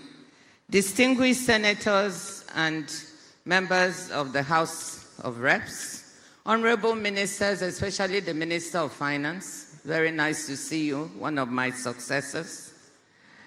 Honorable Commissioners of Delta State, the Secretary to the State Government, the Chairman of the occasion, Engineer Austin Avuru, very nice of you to do this. And our royal fathers, very nice to see all of you. I think just give me half a minute to recognize one special royal father, who is my own younger brother, His Majesty, the Obi of Ogwashiukwu, Obi Ifechukwude Chukwuka Okonjo, and his Chief of Staff, my younger brother, Prince Onyema Okonjo. They came here to accompany me. Please give them a round of applause. Distinguished ladies and gentlemen, excellencies, it's always a joy to be back home in Delta State. And I brought with me one other honored Deltan. His name is Dr. Bright Okogu from Abraka, the former Director General of the Budget of the Federation, who is now the Chief of Staff of the WTO. I'm really delighted to have this opportunity to contribute to this conversation about realizing the development ambitions of Deltans. But as I rejoice with you, Your Excellency, I have to be very careful because you said I'm an export. So I've been exported to the WTO, but I was exported to Abia State first. And I have to acknowledge my husbands, because when they hear you, maybe Governor Alex Oti will lock me out of Abia State and I won't be able to go home. So I also want to salute my husbands in Abia State. I thank His Excellency the Governor of Delta State and the organizers of this summit for this invitation. I want to congratulate you, Excellency, on the development strides that you have been taking. He and I are often in touch. He's always WhatsApping me with one thing or the other. And the reason I came is because you take action. The fund you just announced of $100 million to de-risk investment is exactly the kind of things that we need. I also want to salute the investor, the development partners, captains of industry that are here, the entrepreneurs, the women entrepreneurs in particular, and the youth. And to thank the investors, especially the ambassador of Brazil and the delegation from Brazil, Malaysia, China, and others. What I'm going to do today in this keynote speech, which I've entitled The State as Harnessing Our Strengths and Unlocking Our Potentials for Economic Development. What I want to do is quickly look at the state of the world economy and global trade, not just because I'm DG of the WTO, but because it is the broadest context within which Delta State will pursue its goals. You all know that these are difficult times for the world and for global trade. On a daily basis, as far as trade is concerned, I face challenges on what is happening with global trade rules. The rules-based system that has framed global commerce for the past 80 years, since the end of the Second World War, is today under unprecedented strain. Unilateral tariff actions and rising geopolitical tensions have unsettled the economic environment within which countries and companies must make plans. Rapid technological change and climate shocks are further sources of pressure. And yet, despite all of these disruptions, trade and the trading system have shown remarkable resilience, contributing to the wider resilience of the global economy. The value of global goods and services trade last year was a record $34.65 trillion. In volume terms, world merchandise trade grew by 4.6% in 2025, with surging demand for AI-related goods more than compensating for weaknesses linked to tariff increases and trade policy uncertainty. African merchandise export volumes grew by 10.3%, driven by minerals, metals, fuels, and agricultural products like cocoa. Global services trade grew by 5.3% and by nearly 6% for digitally delivered services trade. The takeaway from all of these numbers is that within the global disruption, there is a stable core, and that despite all the tough headlines that you keep seeing, there are opportunities for Delta State, for Nigeria, and for Africa. That's the case I want to make to you today. These opportunities were not available even 10 or 15 years ago. The question to me is whether we will move to seize these opportunities or whether the opportunities will go elsewhere. In recent years, particularly since the COVID-19 pandemic, it has become clear that a world economy designed for interdependence is now marked by some troubling overdependencies. Overdependence on the US for digital services and final market demand, overdependence on China for critical minerals, and the weaponization of some of these overdependencies is swelling anxiety, resentment, and a desire for diversification. And that is why the word diversification here repeated in Delta State is very appropriate and timely. The resulting push by companies and governments to reduce exposure to geopolitical and other risks by deconcentrating supply chains is an opportunity for what we at the WTO are calling re-globalization, making global value chains more resilient to shocks by attracting more investment to places like Nigeria and to Delta State that have been on the margins of the global distribution of labor. Alongside the potential for re-globalization are a related set of opportunities on the continent that it has created for itself. The African Continental Free Trade Area, with its prospect for a 1.4 billion person strong unified market, common standards, and joined-up infrastructure, makes the continent a more attractive investment destination, both for companies targeting African markets and for those seeking to make Africa a base for exporting to the rest of the world. Seizing these two sets of opportunities, the desire for diversification and deconcentration of global supply chains, and the desire to seize the opportunity of the African Continental Trade Area is what we are talking about. It's at the heart of what I think Delta State should be thinking about in its growth and development strategy. Somebody said, think beyond Nigeria, think outside, and that's what we are also trying to say. I'm convinced that Delta State has the ingredients to become Nigeria's next great industrial hub. That's what I wish for it as a daughter of Delta. Standing alongside Lagos, Kano, and Port Harcourt as an engine of the national economy. The emergence of a new growth pole here in Delta State would be good for Nigeria as a whole. It would help decongest some of our economic hubs like Lagos and Kano that are becoming overcrowded. Lagos alone accounts for around a quarter of Nigeria's GDP and half of its non-oil GDP. Consider Delta's natural, infrastructural, and human endowments.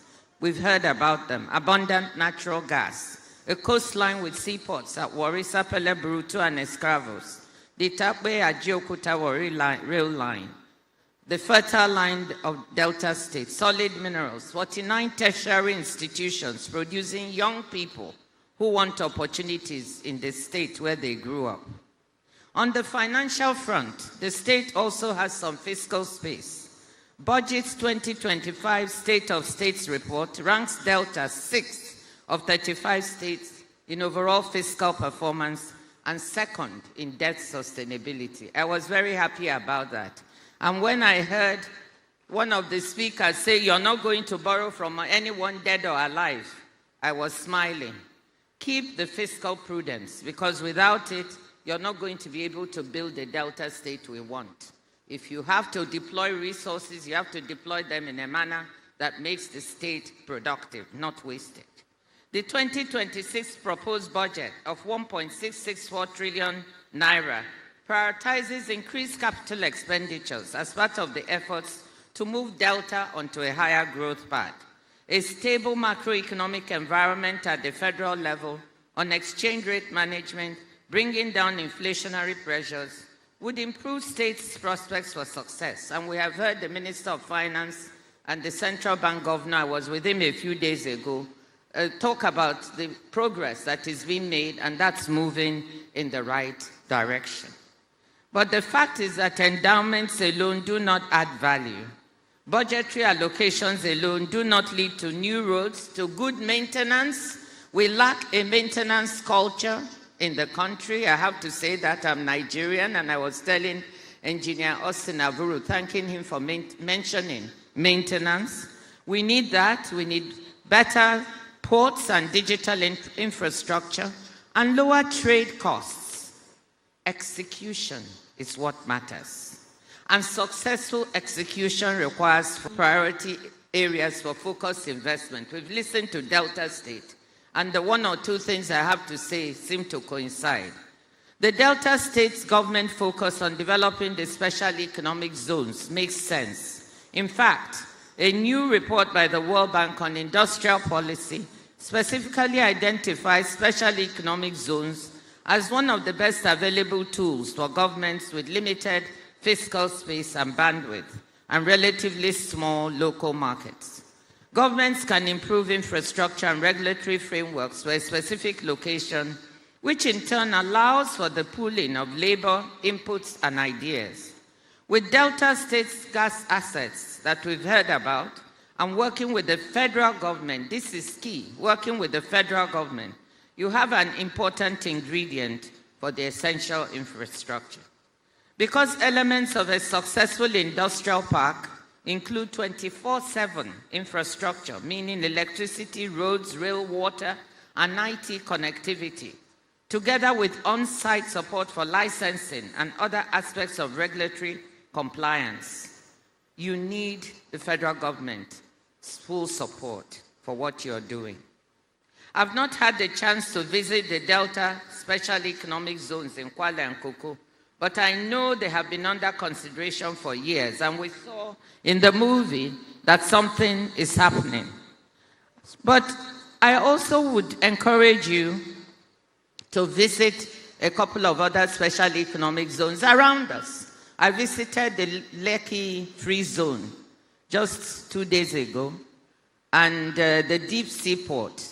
And what is happening there, it started while I was Minister of Finance, and what is happening there is worth seeing.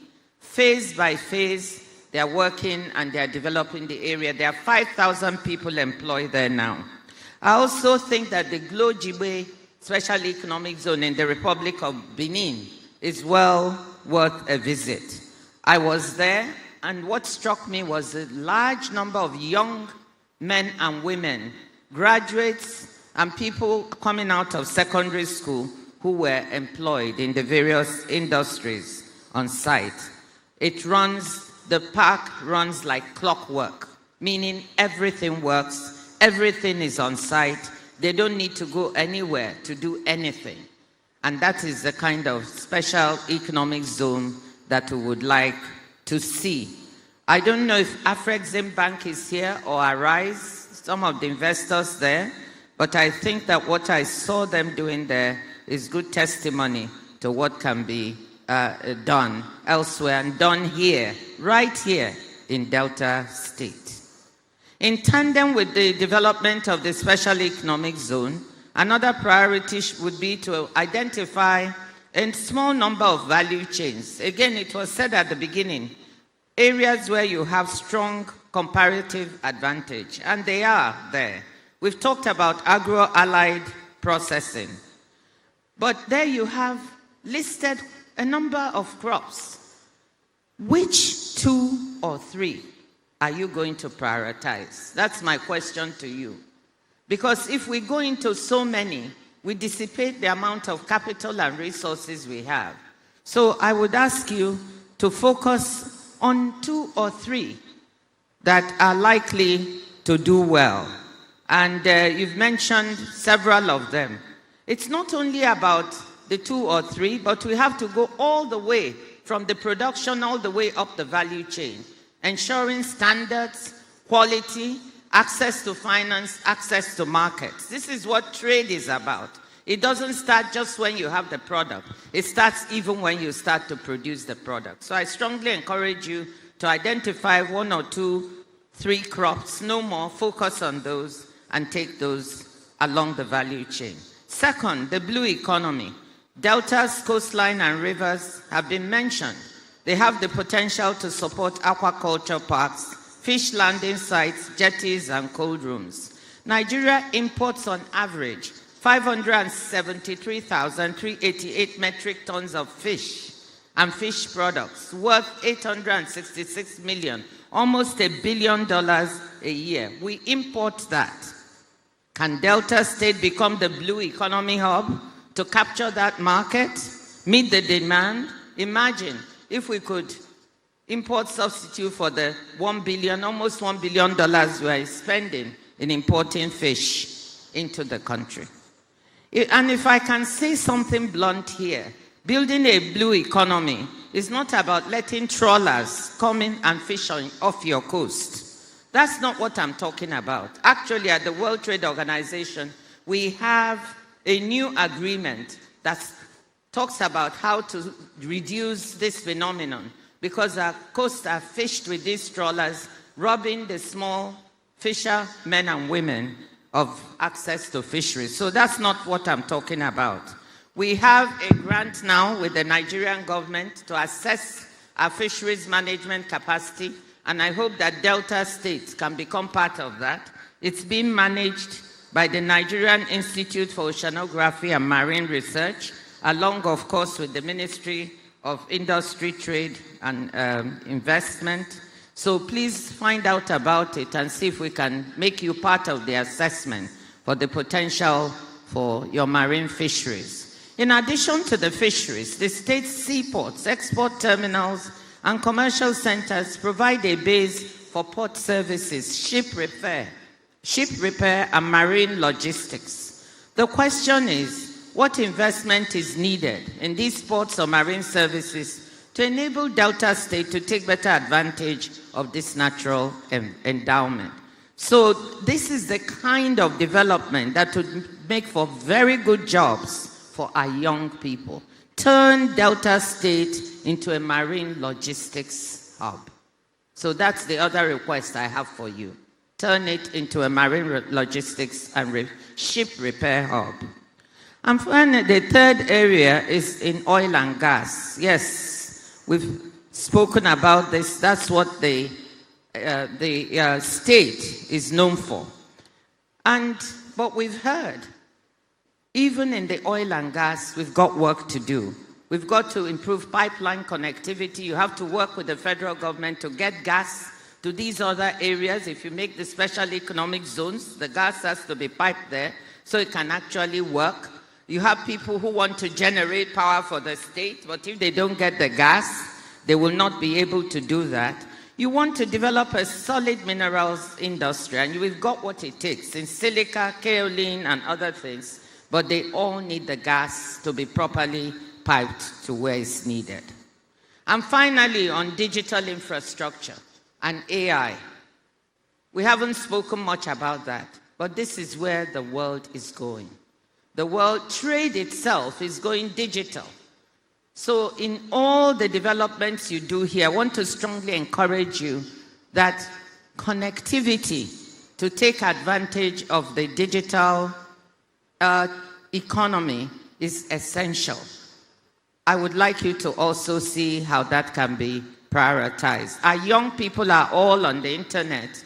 Our women are trading digitally, but they need the connectivity to make all of this work. So, ladies and gentlemen, excellencies, I've sketched out the opportunities awaiting Delta State, and they're rather exciting. What you have to decide now is how to deploy your capital You've spoken about it, Your Excellency, but I think there's still work to be done in terms of prioritizing what you want to do. But I'm optimistic. I'm a Delta State optimist. I'm also a Nigeria optimist. Within Nigeria, the Minister of Finance talked about that sub-national governments will have to step up, as you are doing, Excellency, to create jobs, attract investment, and provide public goods. The prize-winning Delta author Ben Okri famously wrote, and I quote, "Don't neglect the gold in your own backyard," unquote. The true wealth of Delta State has never just been our oil and gas, it's our people. This summit is about taking care of the gold in our backyard, of starting the years of hard work needed to deliver on our people's hopes and aspirations for better lives, on demonstrating that Delta can and will compete for investment and become the industrial hub for Nigeria that I want it to be. Delta can and will transform itself from a resource-rich state to a diversified, inclusive, and resilient sub-national economy. Excellency, dear Governor, Mr. Vice President, my fellow Deltans, I just want to wish all of us perseverance and success. Thank you.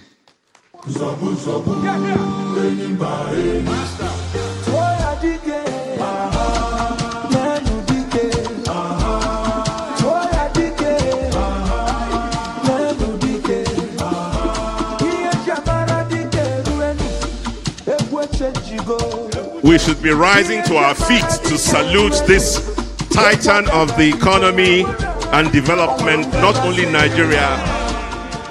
Yeah. And please, whilst you're standing, can you bring the roof down with your applause for this diminutive yet powerful African representation? Thank you very much. Our own sister, two-time minister. You know, when you hear Dr. Ngozi Okonjo-Iweala speak, you wonder whether it's the same person who authored the book titled Reforming the Unreformable. And that was her opinion about Nigeria and her journey through the years of trying to pioneer and champion reforms in this country. Ladies and gentlemen, the story has been made clear. I only wish she'll be here tomorrow when the sessions and the panel start to shed more light on the very succinct message she has delivered to us. I'm glad that our governor listened with rapt attention, and I'm sure that the message that you have left with us will not go unheralded. Thank you very much, ma'am. In the meantime, your pen has just dropped there, ma'am. So, that is a World Trade Organization biro. So we keep moving on. There is so much to do, too many people wanting to be recognized, as indeed we should. And now, I don't know where I have put the papers, but as I find them, we shall do them. The Director General of the Braced Commission, Ambassador Joe Keshi, is here. We want to salute Dr. Ebiere Jasper Eradiri, President, AIC Africa, the Association for SMEs, is also here. I have Executive Director, Business Development, Nexim Bank, Honorable Stella Okotete here, our own daughter as well. Thank you all for being here. We will now take another message from a man whose role here is to ignite our minds and set the intellectual tone. Well, he's not setting it anymore. That's past. That tone has been more than set. He will join it and fine-tune it, because we want to welcome this African legal luminary, a passionate Pan-Africanist, and our distinguished, eloquent guest speaker. We know his name, but he's a man who's known for telling us that Africa is moving in reverse gear and that we have remained beggars at foreign tables. The same speaker has told us that Africa is guilty of operating with inherited foreign institutions. He tells us that Africa's worst enemies are within referring to our collaborators. But most of all, the most provocative one is where he tells us that there is no shortage of idiots in Africa. Professor Patrick Lumumba, I want to tell you there is no idiots in Delta State. Welcome to the microphone. Thank you, sir. Thank you very much. Let me stand on the protocols already established, but it would be proper to recognize His Excellency, the Vice President of the Federal Republic of Nigeria, Senator Kashim Shettima. It is also proper to recognize the Governor of Delta State, all the governors here present, all cabinet ministers here present, and of course the traditional rulers and the keynote speaker, Dr. Ngozi Okonjo-Iweala. In a proper setting, there should be no other speech after the keynote speech. But because I find myself in this space, I will say only the following things, then I resume my seat. Number one, that I thought about the subject that I was told to speak about, and I've written a full-blooded paper which will be availed to you. Number two, that in many ways the speakers who have come before me have identified the critical issues that are relevant to the development of the Delta State. However, it is important to point out a number of issues that I consider critical when I look at the continent of Africa and our inclination to gloss over certain critical things. Many times when we talk about Africa, and I say so because Delta State is a state within the Federal Republic of Nigeria, which is one of the 54 African states. We are quick to say that we are 1.4 billion. That is solved very well. But the question that we must ask ourselves is, what are we doing about the 1.4 billion? As I speak to you now, I invite you to see what is happening in Morocco and the young men and women who are running away and dying trying to go to Europe, which tells us this: there is a lot to be done in the continent. And that is what gladdens my heart, that in your own small way here in Delta, recognizing as you do that Nigeria must be built state by state, you are beginning to recognize the areas that ought to receive attention. You are recognizing that oil must be utilized. And you, Mr. Governor, did tell us that you are aware of what the Norwegians have done, that they now have a sovereign fund of nearly 3 billion or 3 trillion United States dollars. The question that you must therefore ask yourself, will you do that here in the Delta State? We have been told that when we talk about oil in Nigeria, you are the oil state in Nigeria. The question is, are you using the oil resources and comparing yourselves, not with other African countries? It is the Ugandan president who said, and I've always agreed with him, that there is the tendency in Africa to compare ourselves as dwarfs compare amongst themselves who is the taller one. Because at the end of the day, they are all dwarfs, even if one is an inch taller than the other. I want you in Delta to compare yourselves with others.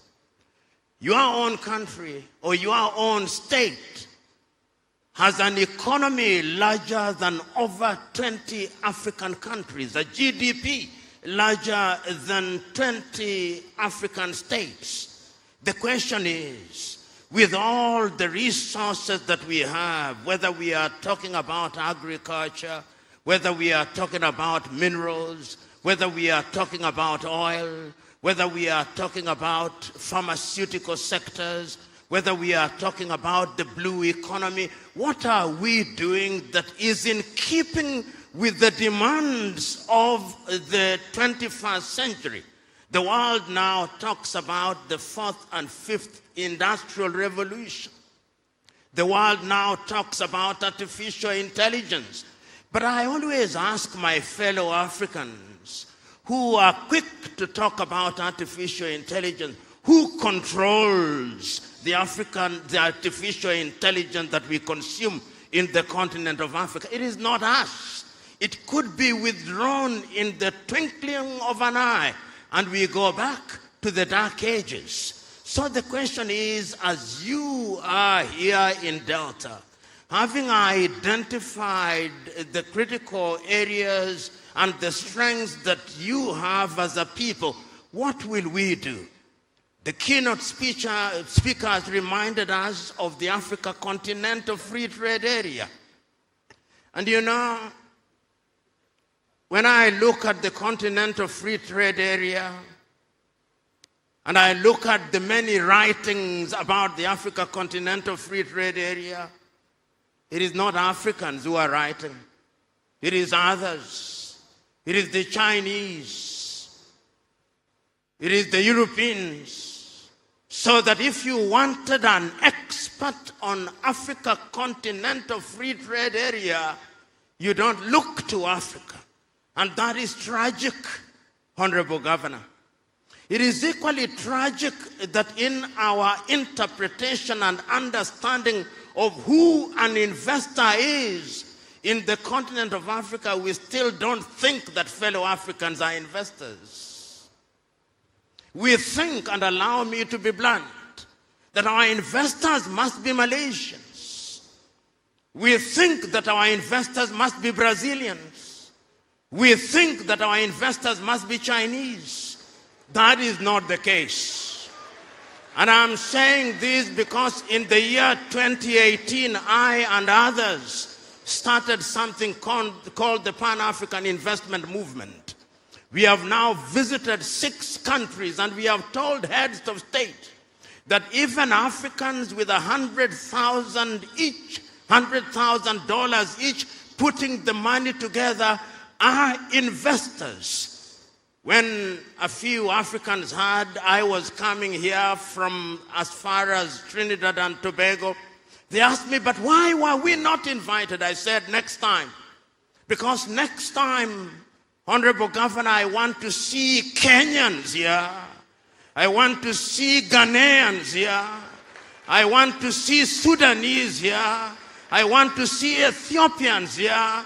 I want to see Moroccans here. I want to see Egyptians here, because Africans must begin to believe that they have both the intellectual and financial wherewithal to participate in the development of their continent.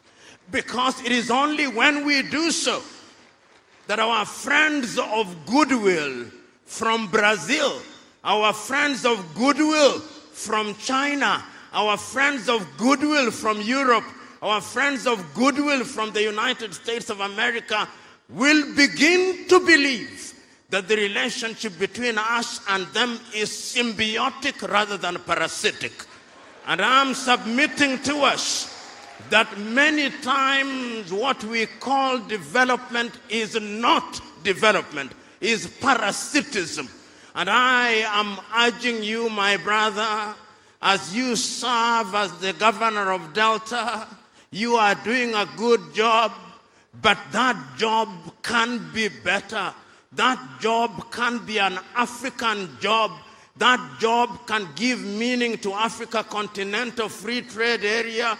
That job can have meaning to Africa Agenda 2063. but a number of critical issues must also be done by the Nigerian federal government.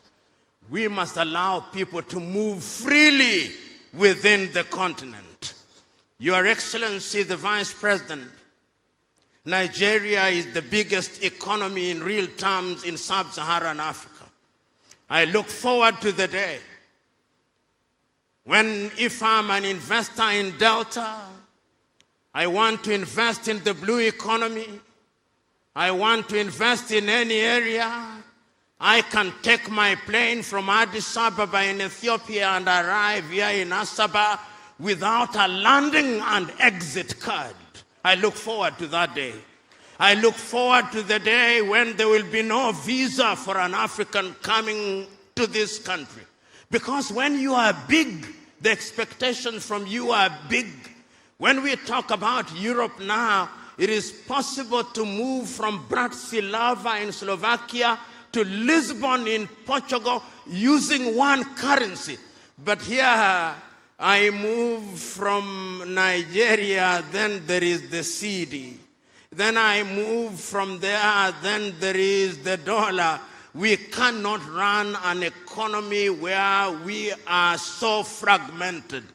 And God has placed you, because I'm told you are a godly man, in a unique position. You are entitled to celebrate what is happening here in Delta. But it must be a contagious positive thing. You must contaminate Anambra, that they do the same thing.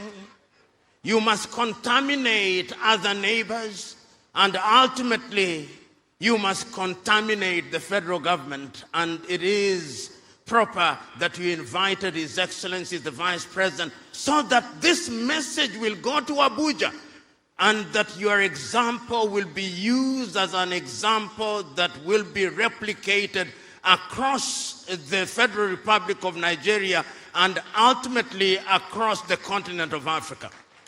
You know, Your Excellency, as I said at the beginning, when the keynote speaker has spoken, wisdom only demands one thing, that I conclude. And this is how I conclude. I conclude by congratulating the government of Delta. I congratulate the government of Delta by recognizing that they have strengths. But I'm urging you going forward, ask yourself, how are you using your young population who are graduating from the universities? What skills are they receiving? I'm asking, how are you using your academics from the universities? What is the budget that you have set apart for research and development so that your academics are not only individuals who preside over graduation ceremonies, but they are producing thoughts and they are engaged in research which is informing agriculture, which is informing energy, which is informing all the critical areas. And as my good friend Tony Elumelu said, you can talk development all you want, but if you don't have energy, you are going nowhere. You are going nowhere, because how are you going to compete with the Chinese? Let me give you an example, then I sit down. Nigeria generates no more than 5,000 megawatts of electricity. You lose a bit of it in distribution. China generates 3 million megawatts of electricity, which means that the seats we are sitting on, even if you wanted to produce them here in the Delta, people would still buy them from China because they are cheaper. I'm therefore suggesting that energy should be one of the critical areas in which you focus. And we now know that gas can be used in that area. We now know that diesel can be used in that area. And this is a good journey. And as one of your fellow Nigerians once said, and this is not gender insensitive, that a chick that will grow into a cock is seen on the day that it hatches. Even a hen that will grow into a chick that will grow into a hen is seen on the day it hatches. Delta looks good. Make it good. Allow it to remain good. Think beyond yourself in the knowledge that you are not successful until your successor succeeds. God bless.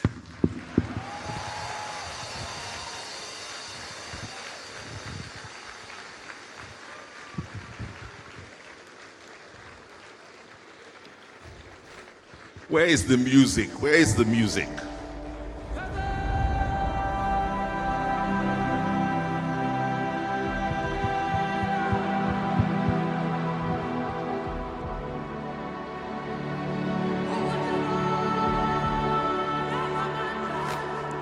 Okay. As our people they talk for pidgin English, they go say Professor Lumumba don't scatter table. Everyone don't scatter everywhere. But you know, Professor, we thank you very much. You have told us a few things, and clearly in your delivery, you've made it very clear that you're a very wise man. Because even as you spoke about all of the African countries that you'd like to see in Delta, you cleverly avoided South Africa. I don't know why. I don't know why, but we shall take you up on that after now. Yeah? And you have come here to preach the gospel of contamination. You look at our handsome, active governor, you call him a parasite. He should go and contaminate Anambra, the solutions governor. In fact, before he gets to Governor Soludo, he has to cross the vice president and corrupt him or the other or contaminate him. But anyway, your message is clear. You have asked our governor to keep Delta good, keep it moving forward. But I'll say, paraphrasing from the keynote speaker's address, that all you're saying is I think our governor has to consider a new campaign, which is Blue Delta, in support of the Blue Marine that we're trying to push forward. And I know that our governor, the young elder, Sheriff Oborevwori, Justice of the Peace, before long, you will see that he will launch the Blue Delta initiative. And Delta will become the undisputable food basket, not only of the Niger Delta, but for all of Africa. That $1 billion deficit in importation of fish alone, this governor is hungry and ready to take on that $1 billion. In anticipation of the good that the governor will do, we ask you to encourage him with a hearty applause. Let me quickly salute those who would support our governor by saying that we have here Mr. Frank Okafor, my own brother, Senior Project Manager, Green and Digital Economy of the European Union Delegation to Nigeria and the ECOWAS. He's representing the European Union Ambassador, Mr. Gauthier Mignon, to this summit. Mr. Frank Okafor, we welcome you heartily. Thank you very much for being here. There's a whole array of banks here. I think they'll be more comfortable. I see Madam Adora looking at me. Yes, I will come to you. GMD Zenith Bank Dame Adora Omeoji, you're here. Thank you very much for being here. Mr. Pastor Ima Efe Emefienim is MD, GMD Premium Trust. MD Tantita High Chief Kesting Pondi is here. GMD UBA Oliver Alauba is here. We also have Uju Ifejika, MD Britannia U, and so many others here. We also have the President and Chief Executive Officer, Transcorp PLC, Owen Omogiafo, OON. Ladies and gentlemen, the time has come for us to invite the Vice President, but before we do that, let me remind us, because once the Vice President speaks and the anthem goes, we'll be proceeding to inspect the exhibition booths, so there might be no time to do this. Oh, sorry. Yes, sorry, error. I've been told that the governor of Anambra will speak now before His Excellency, the Vice President. My error. But just before that, For tomorrow, please note that there will be 5 sessions, so you can quickly determine which of the sessions you want to participate in. Agriculture, agribusiness and livestock, the blue economy and transport infrastructure, solid minerals and mining, digital economy, energy, ecosystem, power, oil and gas, and that's your lineup for tomorrow. We'll be starting here in this hall at 9:25 a.m. Please come early because we will not wait for you. And so the man who was an accomplished governor of the Central Bank of Nigeria, who is now the solutions provider for Anambra State, who's ready to partner with Delta because development has to be partnership defined, Governor Charles Soludo. To the microphone, you're welcome. Please, a round of applause for His Excellency the Governor.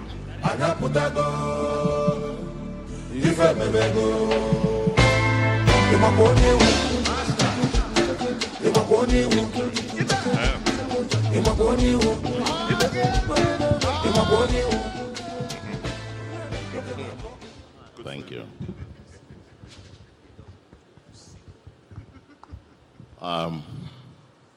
It's quite a shock, Your Excellency. I thought this was going to be one free lunch I'm going to have.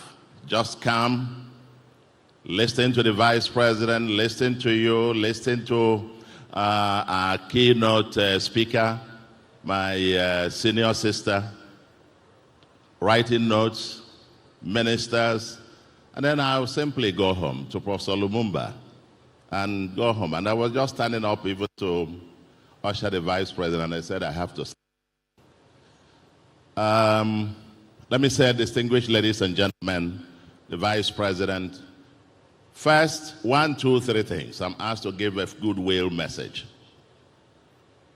Your Excellency, I bring you good tidings from Anambra State, the light of the nation.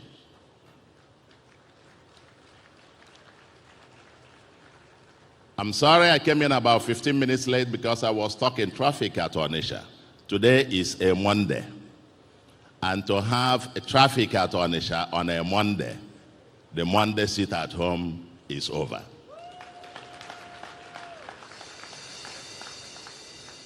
And I am here in solidarity with you, in solidarity with my rich neighbor, Delta State. You are the governor, a friend in whom I am well pleased. Any day, anytime. I had to move my executive council meeting today. We'll move it probably tomorrow or next. But this is very important, and I am very, very delighted to be here. I've listened to all the speeches. I'm not supposed to be saying anything. Like I said, I wasn't prepared to say a word. But just 2 quick footnotes to what I have heard. Number 1 is listening to the Honorable Minister of Finance and listening to our keynote speaker. One key message that was given is that from a macroeconomic standpoint, Nigeria has stabilized and on the rise. And that leads me to a point that you made, Mr. Governor. You and I are on the same page. I haven't borrowed a dime since I became governor. But I will hesitate to make the other one that you added, which is that you will never. Because if you look at what you just said, I mean the title of this conference, Unlocking the Opportunities. Nigeria has a paradox, which this macroeconomic stability that has been achieved is something to celebrate, because we have to realize where we are coming from. When I became governor, I pulled Anambra State out of an ongoing World Bank loan, NG Cares. And Anambra was the only state that pulled out. Why? Because the macro fundamentals, the foreign exchange, the exchange rate distortions were such that I told the World Bank that even at zero interest, it was still the most expensive fund in the world, given what I knew was going to be inevitable, an exchange rate realignment much later. If you were giving me money and I change it at 460 naira to the dollar today, when I know that tomorrow it will be over 1,000, even if you lend it to me at zero, the effective interest rate in it is over 100%. And so that's why Anambra pulled out. Today, that has changed. And therefore, breaking the paradoxes of Nigerian economy, we are a capital scarce economy, but which prior to 2023 was having a massive capital flight, double jeopardy. You have capital scarcity, but also losing capital in droves. Today is being reversed. You now have net foreign exchange reserves of about a little over 40 billion and gross reserves of about $52 billion, rising from 3 billion as at 2023. Rising from 3 billion as at 2023. So, and the exchange rate has become stable, more stable, predictable to a large extent, and therefore, Delta and Nigerian economy and subnationals will require foreign capital.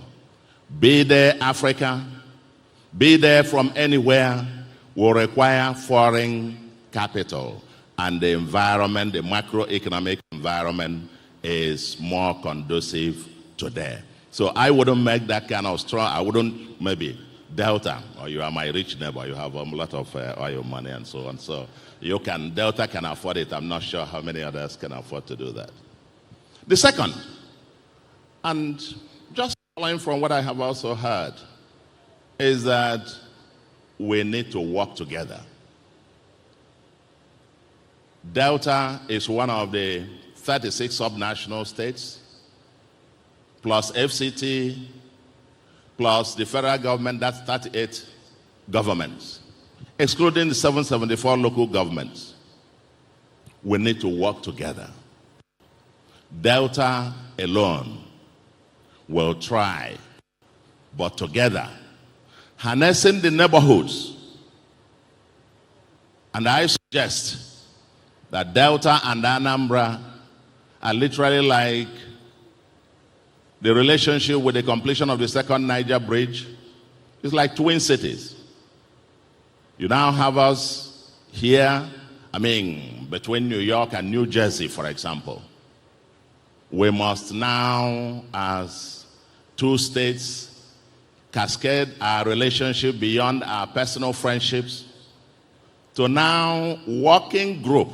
Because I can say, in a whole lot of areas where Anambra could also piggyback on what is going on in Delta, and where Delta could piggyback on what is going on here. You have an economic free trade thing. We are building a new commercial industrial city powered by an aerotropolis. We have quite a lot in common, and we better synergize. And just on that, I'm happy it's been said by the chairman of this forum, this summit, that this is not just going to be another talk shop. I like what is going to follow after the vice president's speech, and that is the area of networking, deals. So that it's not just another, we talk and talk. I have had 2 investment summits. But those deals are the real thing. And at the end of the day, let's keep it simple. Let's make investment a habit and not an event. Let it go from being just an event we gather once in a while. And I'll give you one practical example. A missing area that I'm sure the president, working with the governors under the National Economic Council, with the leadership of our able vice president, will have to work, probably post-election, on a national consolidated Marshall Plan that would then drill down the macroeconomic changes down to now improving the other opportunities of employment, poverty reduction, getting it down. I look in this room and I see the suits from Europe, from America, from China. I see all, and that's Professor Lumumba. I agree with you. We've got to make it Africa. I can speak here on this issue that you raised till evening. But take one thing. I admire what my sister is wearing.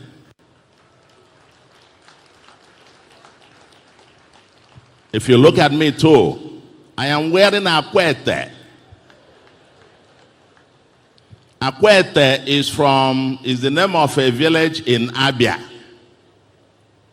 My daughter introduced me to it in 2019, and I have made it my daily uniform. And I understand the women of Akwete, their income has gone up, employment increased, and 2 or 3 weeks ago, the First Lady announced a donation of $2 billion to the place for them to scale it up, and even promised she was going to now wear it at the inauguration. If all of us, 247 million Nigerians, were only made in Nigeria, more than 10 million jobs will be created. I leave you to this. And I wish, therefore, that maybe in the next summit, Delta Summit or anywhere, we'll make it a rule. If you don't wear made in Nigeria, don't come. And that way, we can now walk the talk. Thank you very much, and God bless you. Everybody could hear the eagle has landed, talk of the town, shut down the city. Shut down everywhere. We ain't joking, eh? In it. Under there.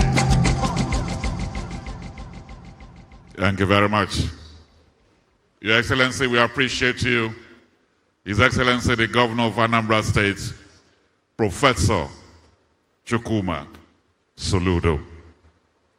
Your Excellencies, distinguished ladies and gentlemen, every great gathering builds towards a defining moment. We have had conversations that inspire. We have had ideas that illuminate today, and the partnerships that create possibilities. But it is decisive leadership that transforms vision into reality. Today we arrive at that defining moment.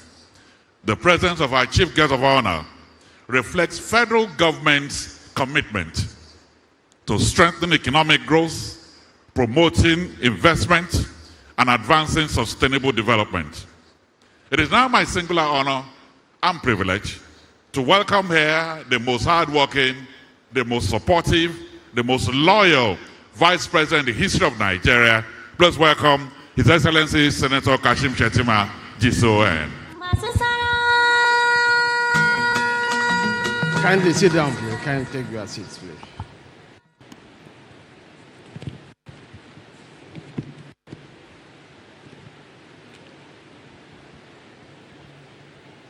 The chief host, my brother, the Governor of Delta State, His Excellency, Right Honorable Elder Sheriff Francis Oborewori. Your Excellency, I'm very proud of you. I'm proud of your humility, and most importantly, your commitment to a greater Delta.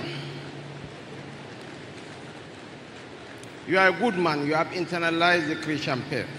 You are not just an elder. You are a real man of God.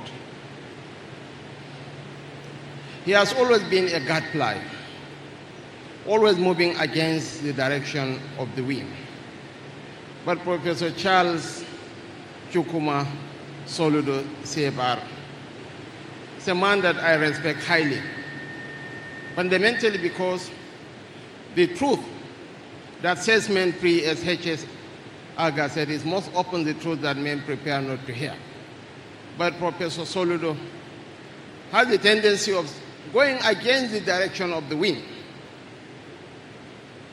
In 2023 elections, he went against the direction of the wind by telling Nigeria that the road to the presidential villa doesn't pass through intimidation, blackmail, or harassment. The route to the presidential villa leads through building grassroots support, inclusivity, and broad-mindedness.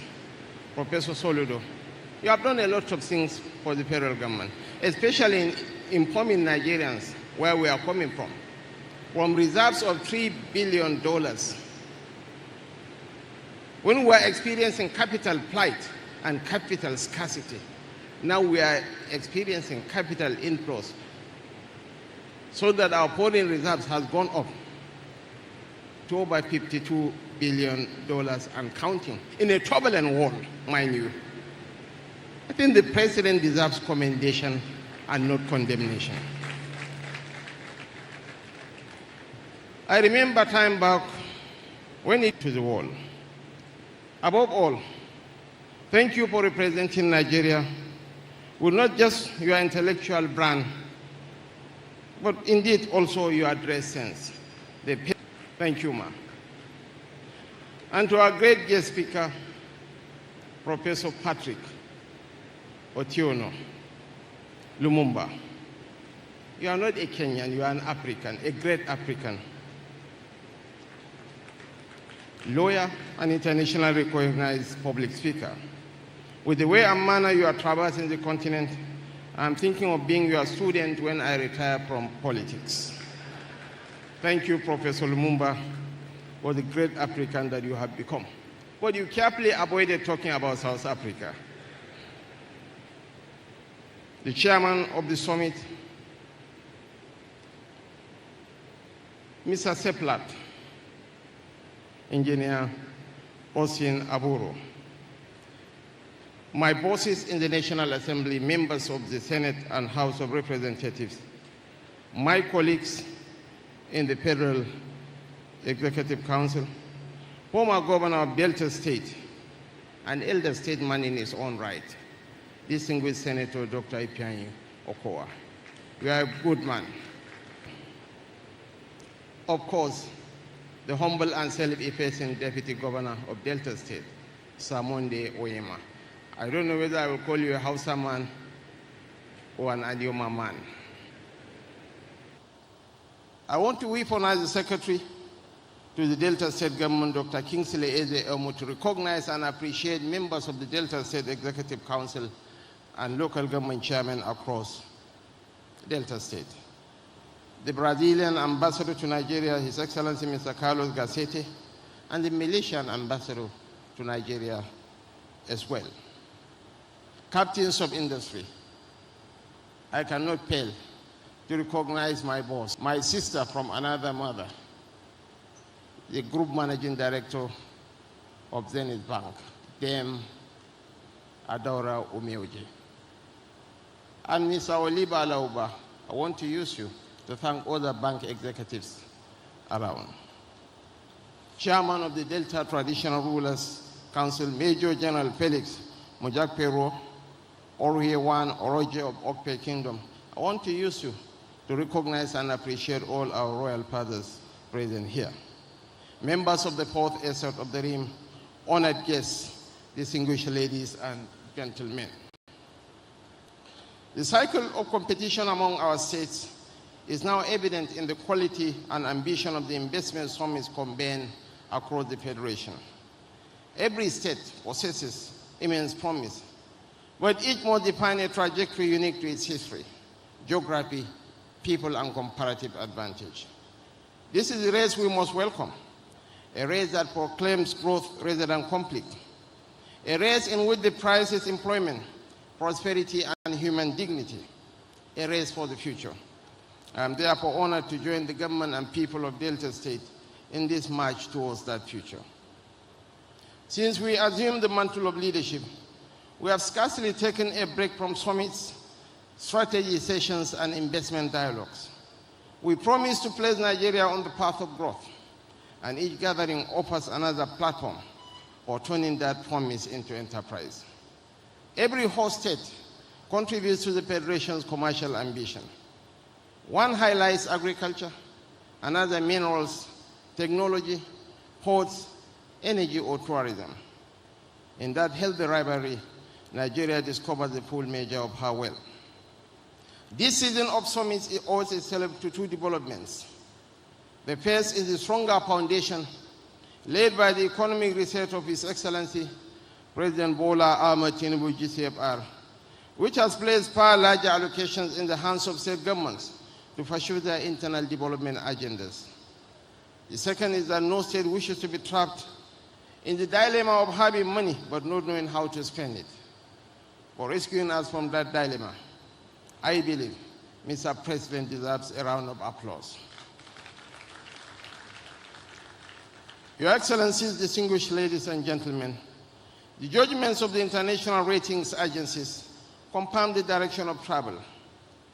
Fitch upgraded Nigeria to B in April 2025 and affirmed it in April 2026, citing foreign exchange reform, monetary discipline, and the end of deficit financing, amongst others.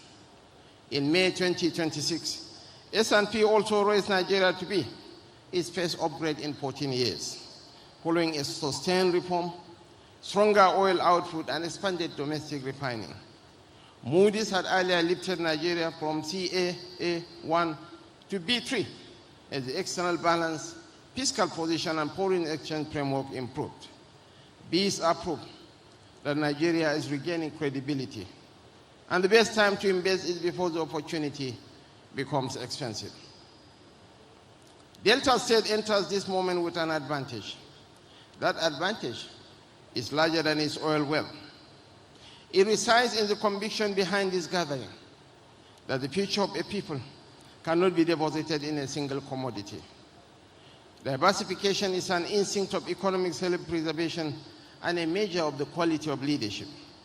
A government that prepares for life beyond oil understands that resources may finance progress, but only ideas, institutions, and enterprise can sustain it. Consider what this state holds. Delta sits on one of the longest coastlines in our federation, with the ports of Warri, Koko, Burutu, and Sapele, and creeks and rivers that make the blue economy something Deltans can touch.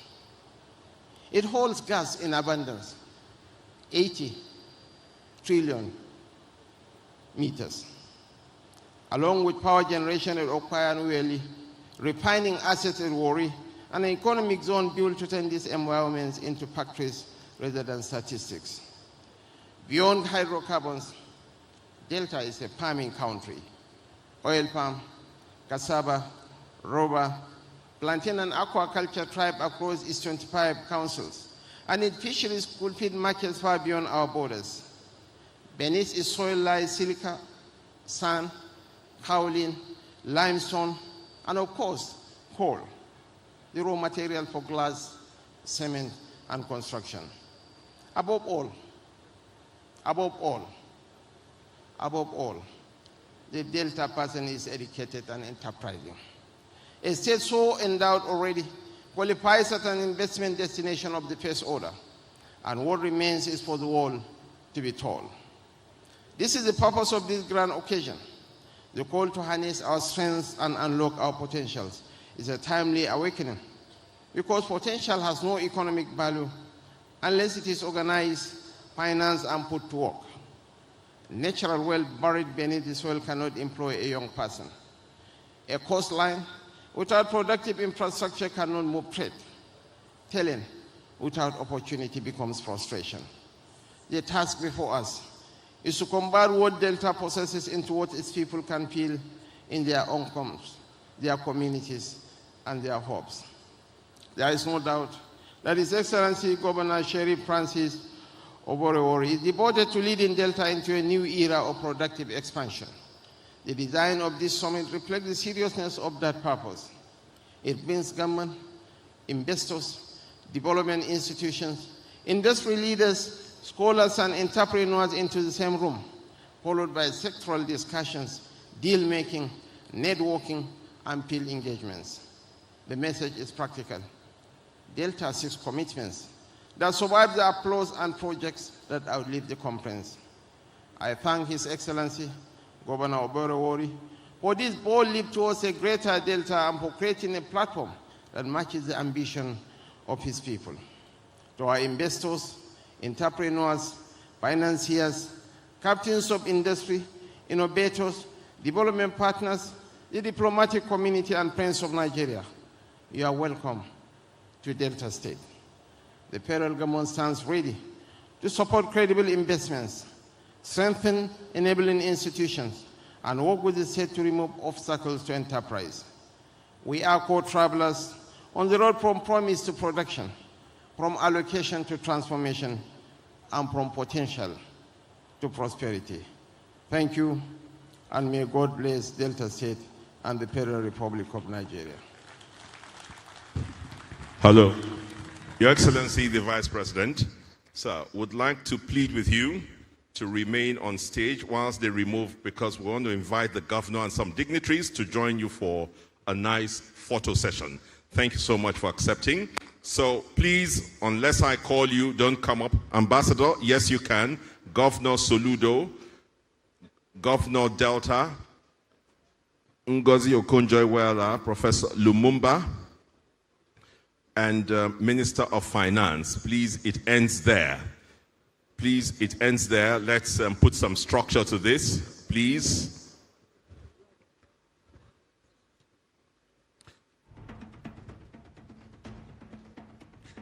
Organize it, organize it. Let them know where to stand. This.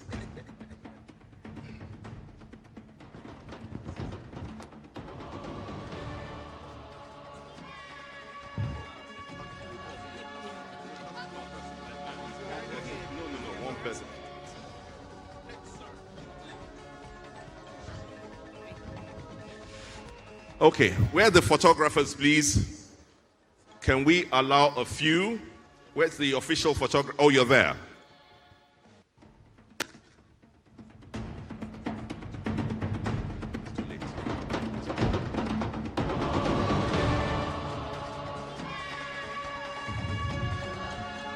Take your pictures. Get everybody to smile. It's a happy day. Delta is moving forward. And are you okay? You're fine? Okay. So now we take the national anthem with you remaining, and after that we'll go on to inspect the exhibition booths. The national anthem. Nigeria, we hail thee, our own dear native land. Though tribe and tongue may differ, in brotherhood we stand. Nigerians old and proud to serve our sovereign motherland. Thank you very much. Please note, yes, whilst all of those with VIP tags would have lunch served in the canopy outside here, the rest of us should sit down and be ready to receive your food packs. Please, let's keep this in good order. Okay, so we can sit and wait to receive our food packs, and we thank you all for being here. We salute our royal fathers. We salute the Asaba of Asaba and all of the other royal fathers here for their presence at this summit. Thank you all very much.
for the man when he sabi.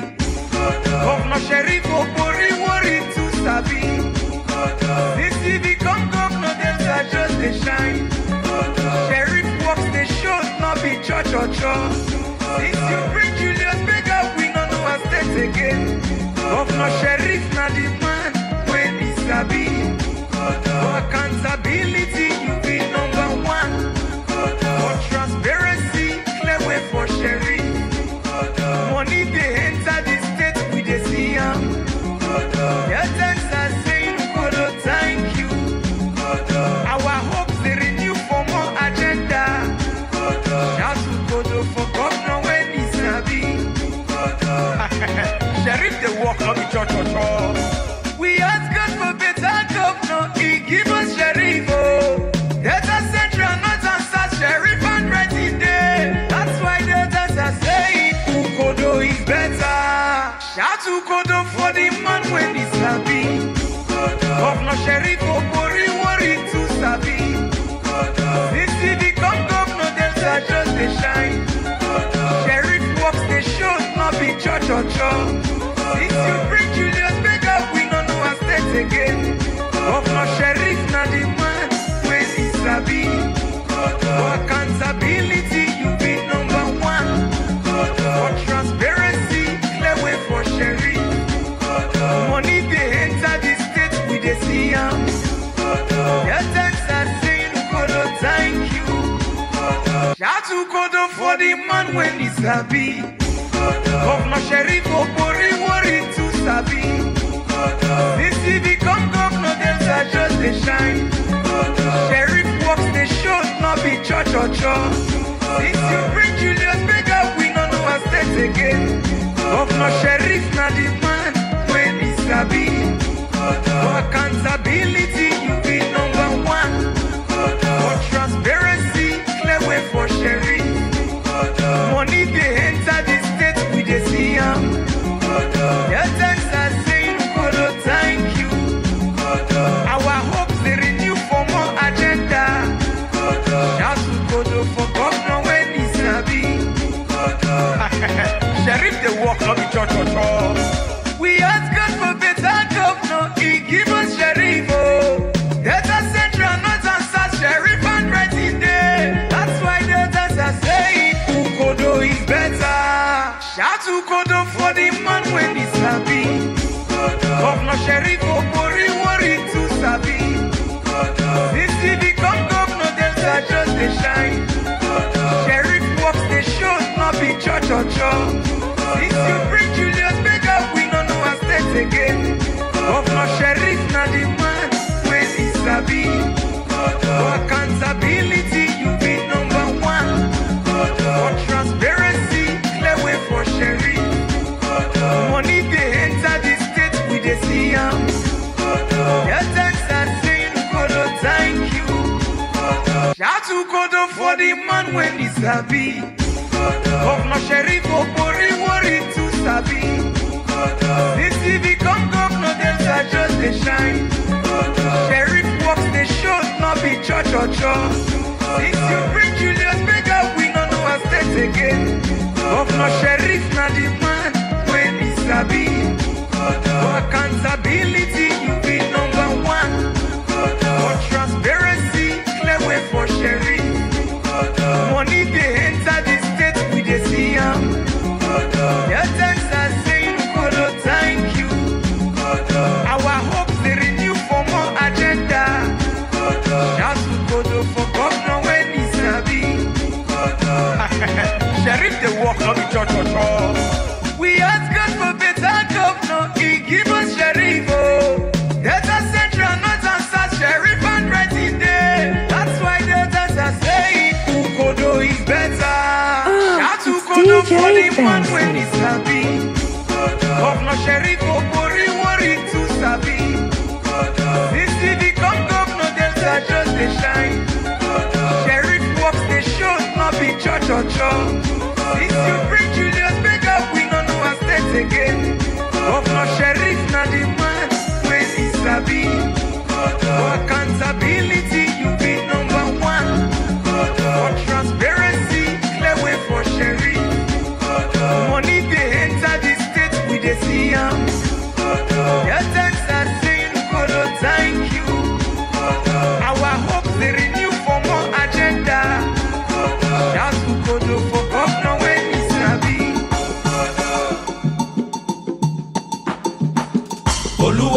show me love, oh, when I no get nothing, carry my matter for head. Now why I dey get post? This is my testimony.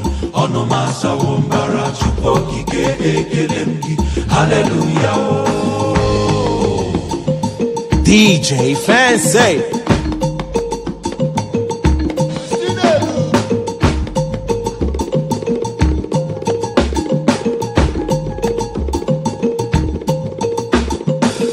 Oluwa show me love when I no get nothing. Carry my matter for head.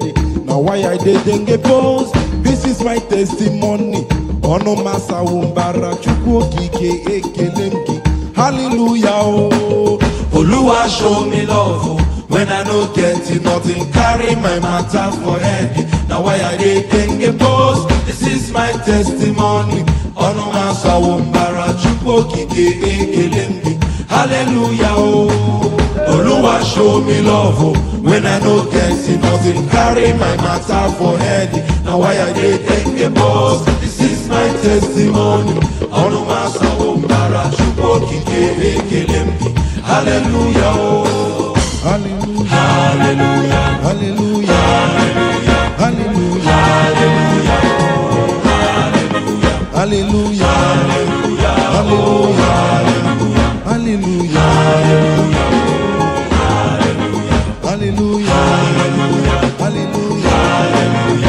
Hallelujah. Hallelujah. Hallelujah. Hallelujah. Come on.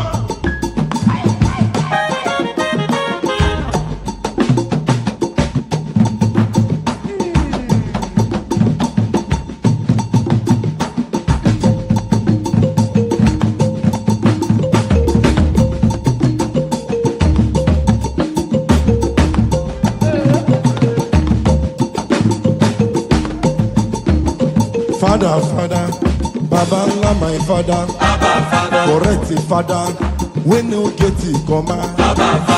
You make me hammer when I no get Okada. Early this morning, you wake me up with your Latin badam. My container bata, Shena who they do am. My wife Amaka, Shena who they do am. The page man, Shena who they do am. Early this morning, you wake me up with your Latin badam.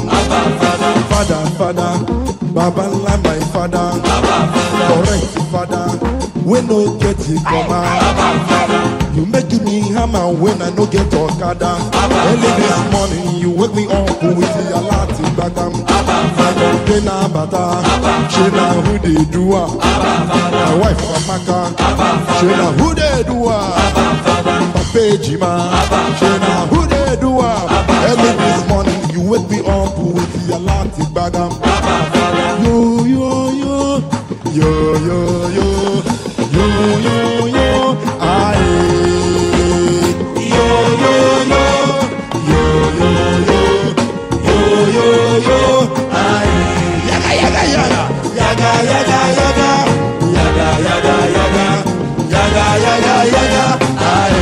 Sing it one more time.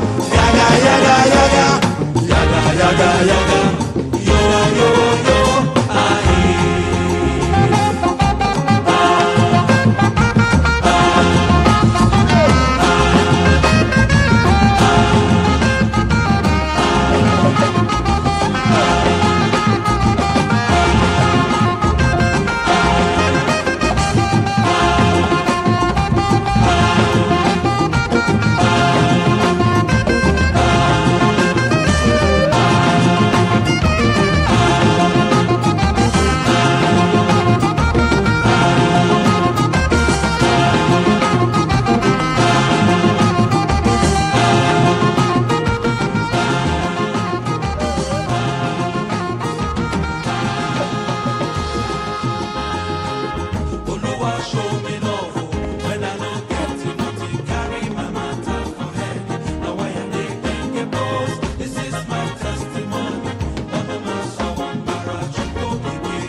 Show me love when I know get sick of sick, carry my matter for head.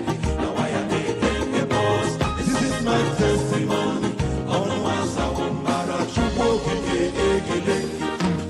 hallelujah. Baby, do you love me?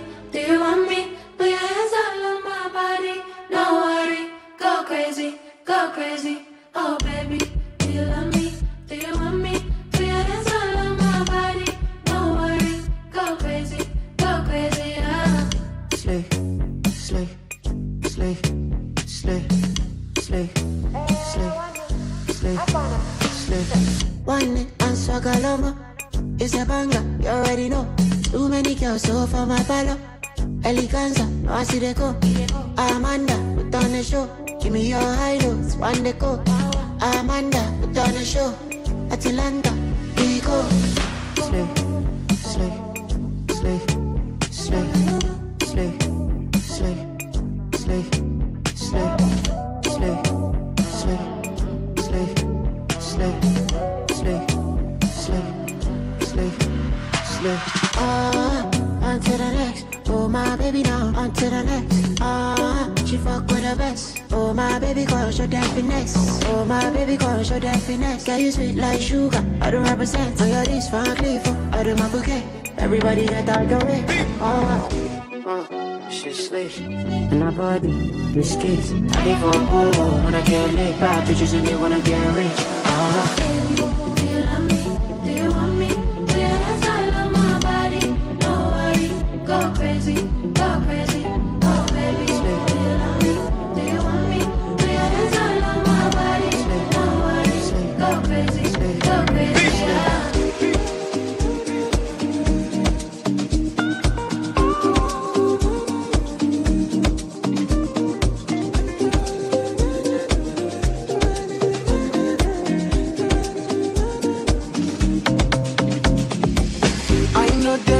That way,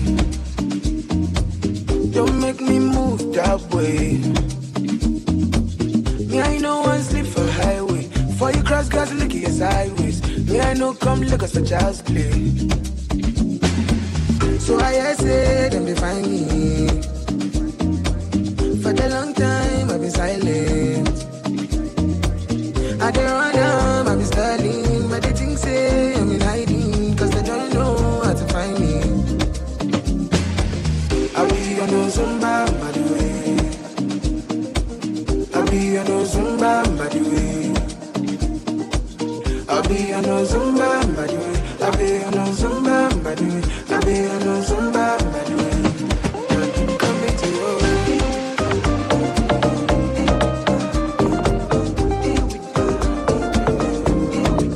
Coming to you.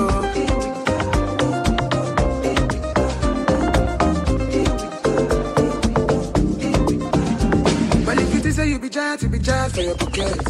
If you only fight for your pocket, for your pocket. October 2020, something happened with the government. That is say we forget for where? For Zumba, by the way.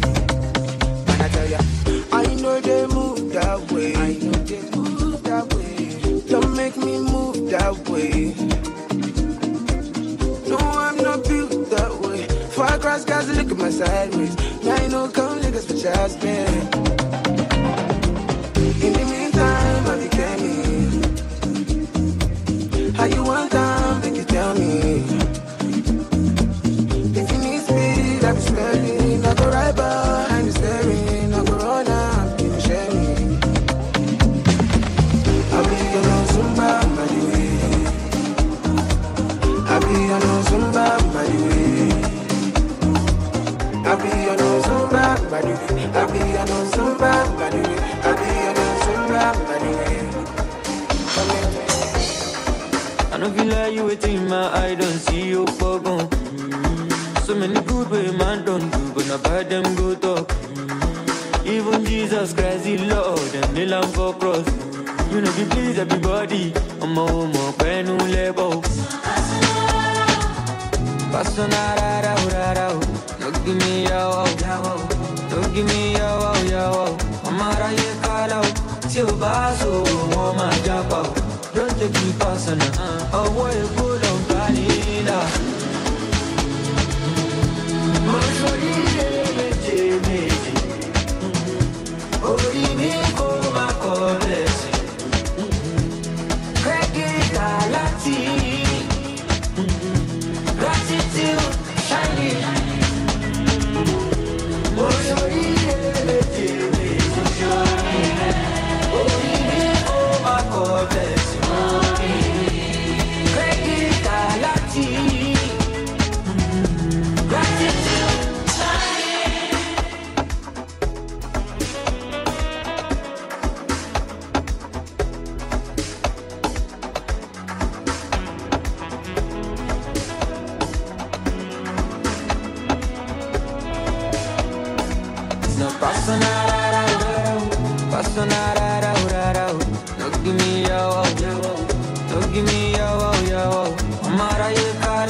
DJ Fancy.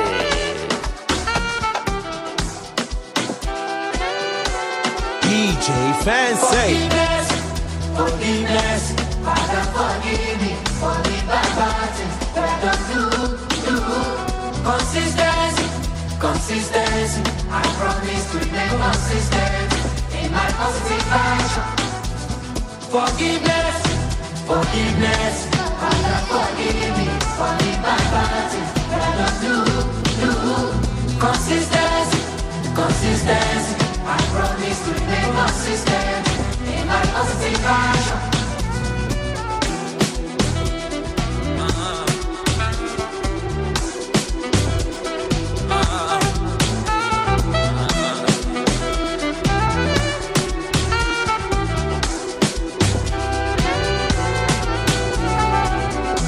Too many girls where I fuck up, too many friends where I cut off. Just they smoke, just they jog up. I do overthink.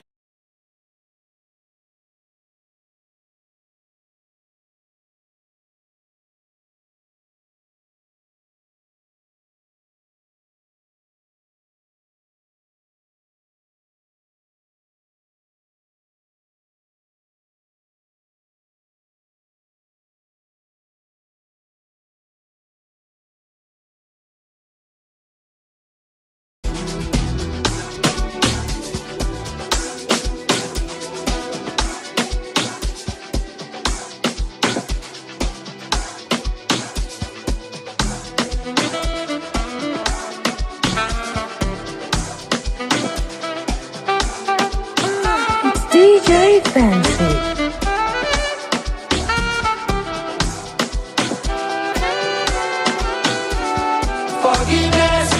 Forgiveness, Father, forgive me for the bad things that I do. Consistency, I promise to remain consistent in my positive action. Forgiveness,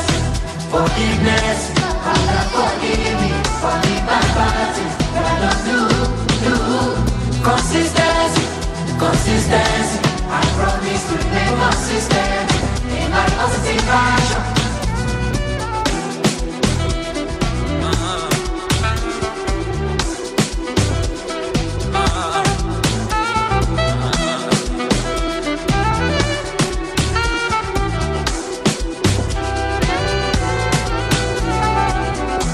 Too many girls where I fuck up, too many friends where I cut off. Just they smoke, just they jog up. I do overthink, I say talk up.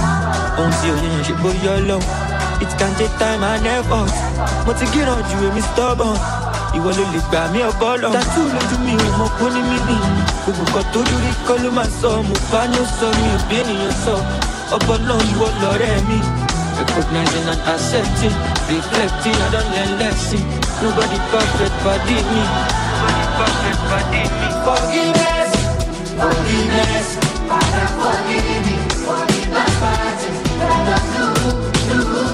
Consistency, I promise to remain consistent in my positive action. Forgiveness, Father, forgive me for the bad things that I do. Consistency, I promise to remain consistent in my positive action.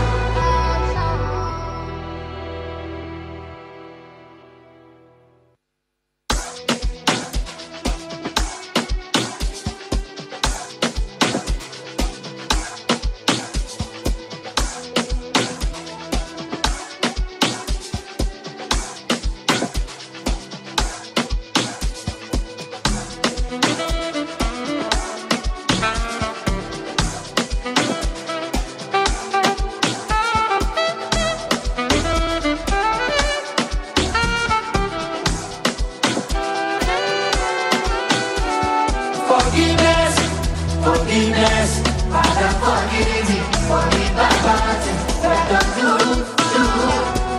Holy Father, I'm screaming, my Lady Gaga. She got me in my feelings. I'll be Adam. Father's got enough feeling. Holy Father, my Holy Father. Holy Father, I'm screaming.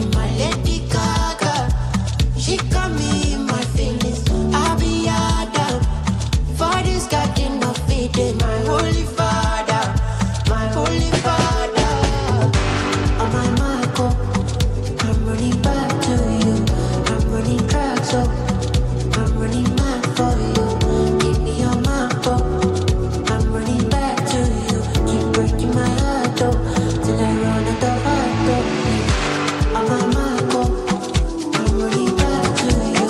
I'm running back, so I'll be on the phone, calling you tonight. I wanna make you show me, make me know the vibes. I don't wanna sleep alone, wanna hold you tight. But I fool my eyes, but I'll be alright. Forever, on my laptop, on my keto, on my sheet on. Say them go feel it, them go run it down, them go hold it, them go. Say them go feel it, them go run it down, them go hold it, them go. I be talking to myself, and I don't even notice. She got me feeling like a zombie, and she dey shoot like Chuck Norris. The way she put that body down, you got me falling truly. I just touched down. When I see you now, subbing on the phone, calling you tonight. I wanna make you show me, make me know the vibes. I don't wanna sleep alone, wanna hold you tight. I fool my eyes, but I'll be alright. Forever, on my laptop, on my keto, on my sheet on. Say them go feel it, them go run it down. Don't be myself, don't take it personal. Life is doing me fast for life. It's what they say about you go bad a lot. Me only do in the line. All down, burning in town. Who want it to the door, no. I used to ride the belly to buy one, no. So decide you know the flow. The let's go. Only God fear about me. All I need is prayer for my dad, they are me. Then I start to have money. Me I go make I'm struggle for money. It be like God is your money. You don't prepare me for anything that's coming. You tell me make I know the world. Promise to keep it dry anytime you stop it.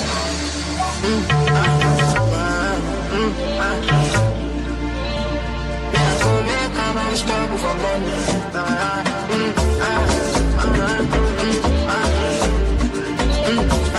Keep it dry anytime it's coming.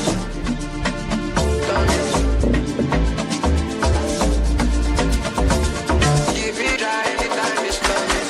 All the people like good wine.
no girl, I no go return.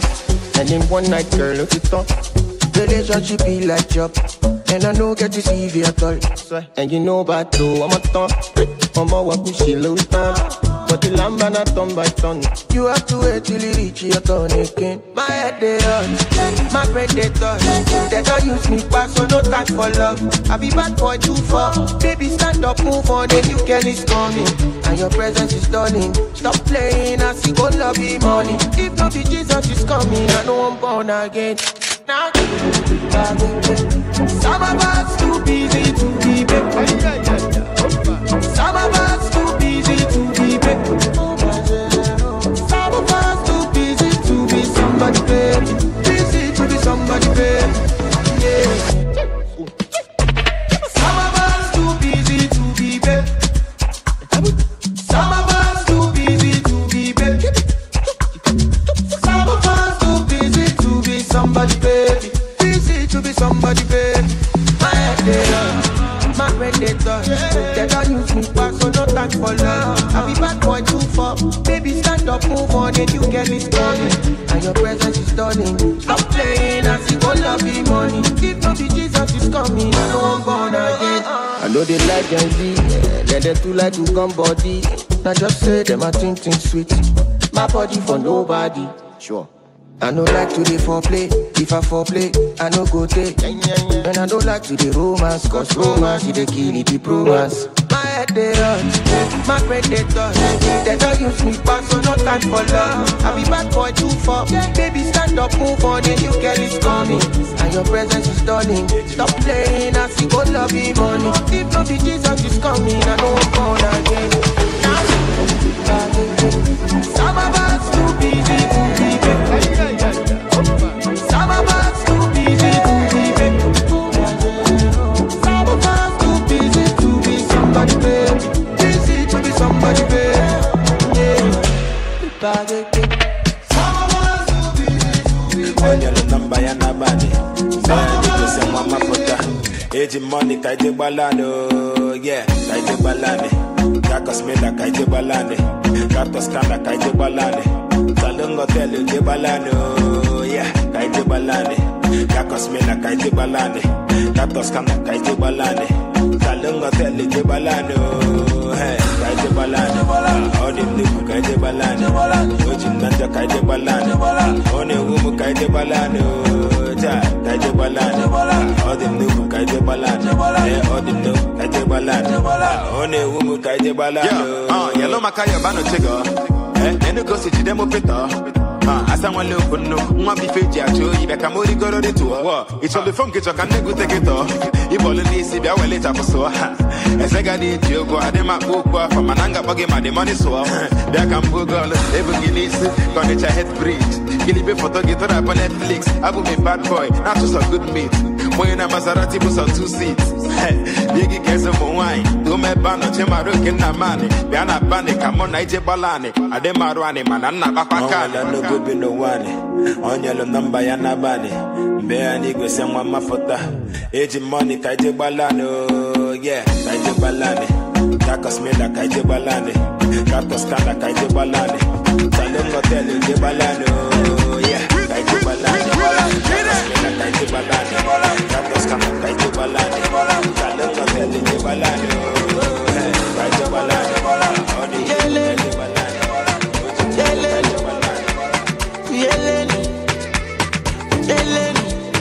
Yeah, we go. Give me more. Yeah, we go. Give me more. My coconut, that's my babe. My coconut, there goes my babe. We do connect, that's my babe. My full current, there goes my babe. My coconut, that's my babe. My coconut, there goes my babe. We do correct, that's my babe. My full current, there goes my babe.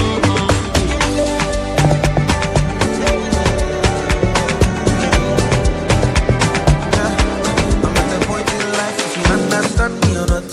Misunderstand me or not? Me, I'm okay. And if you think I'm wrong or not, long as it's what I want, me, I'm okay. I'm okay.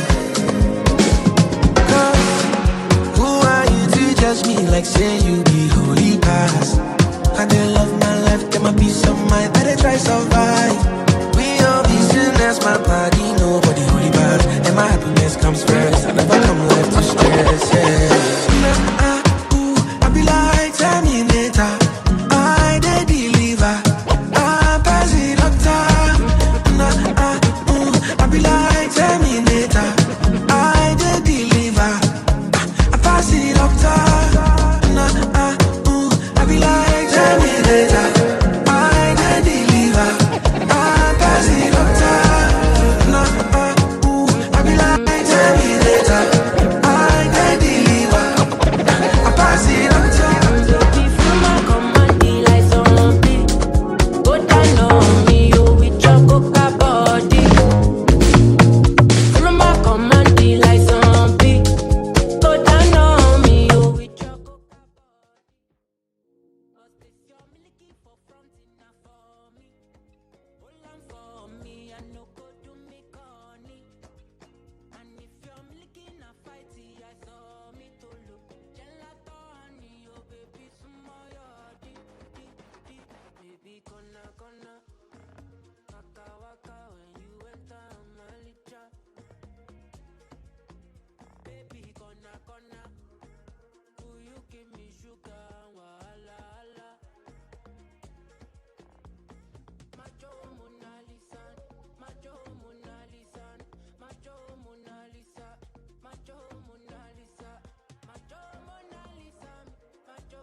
Strong, make you do for daycare.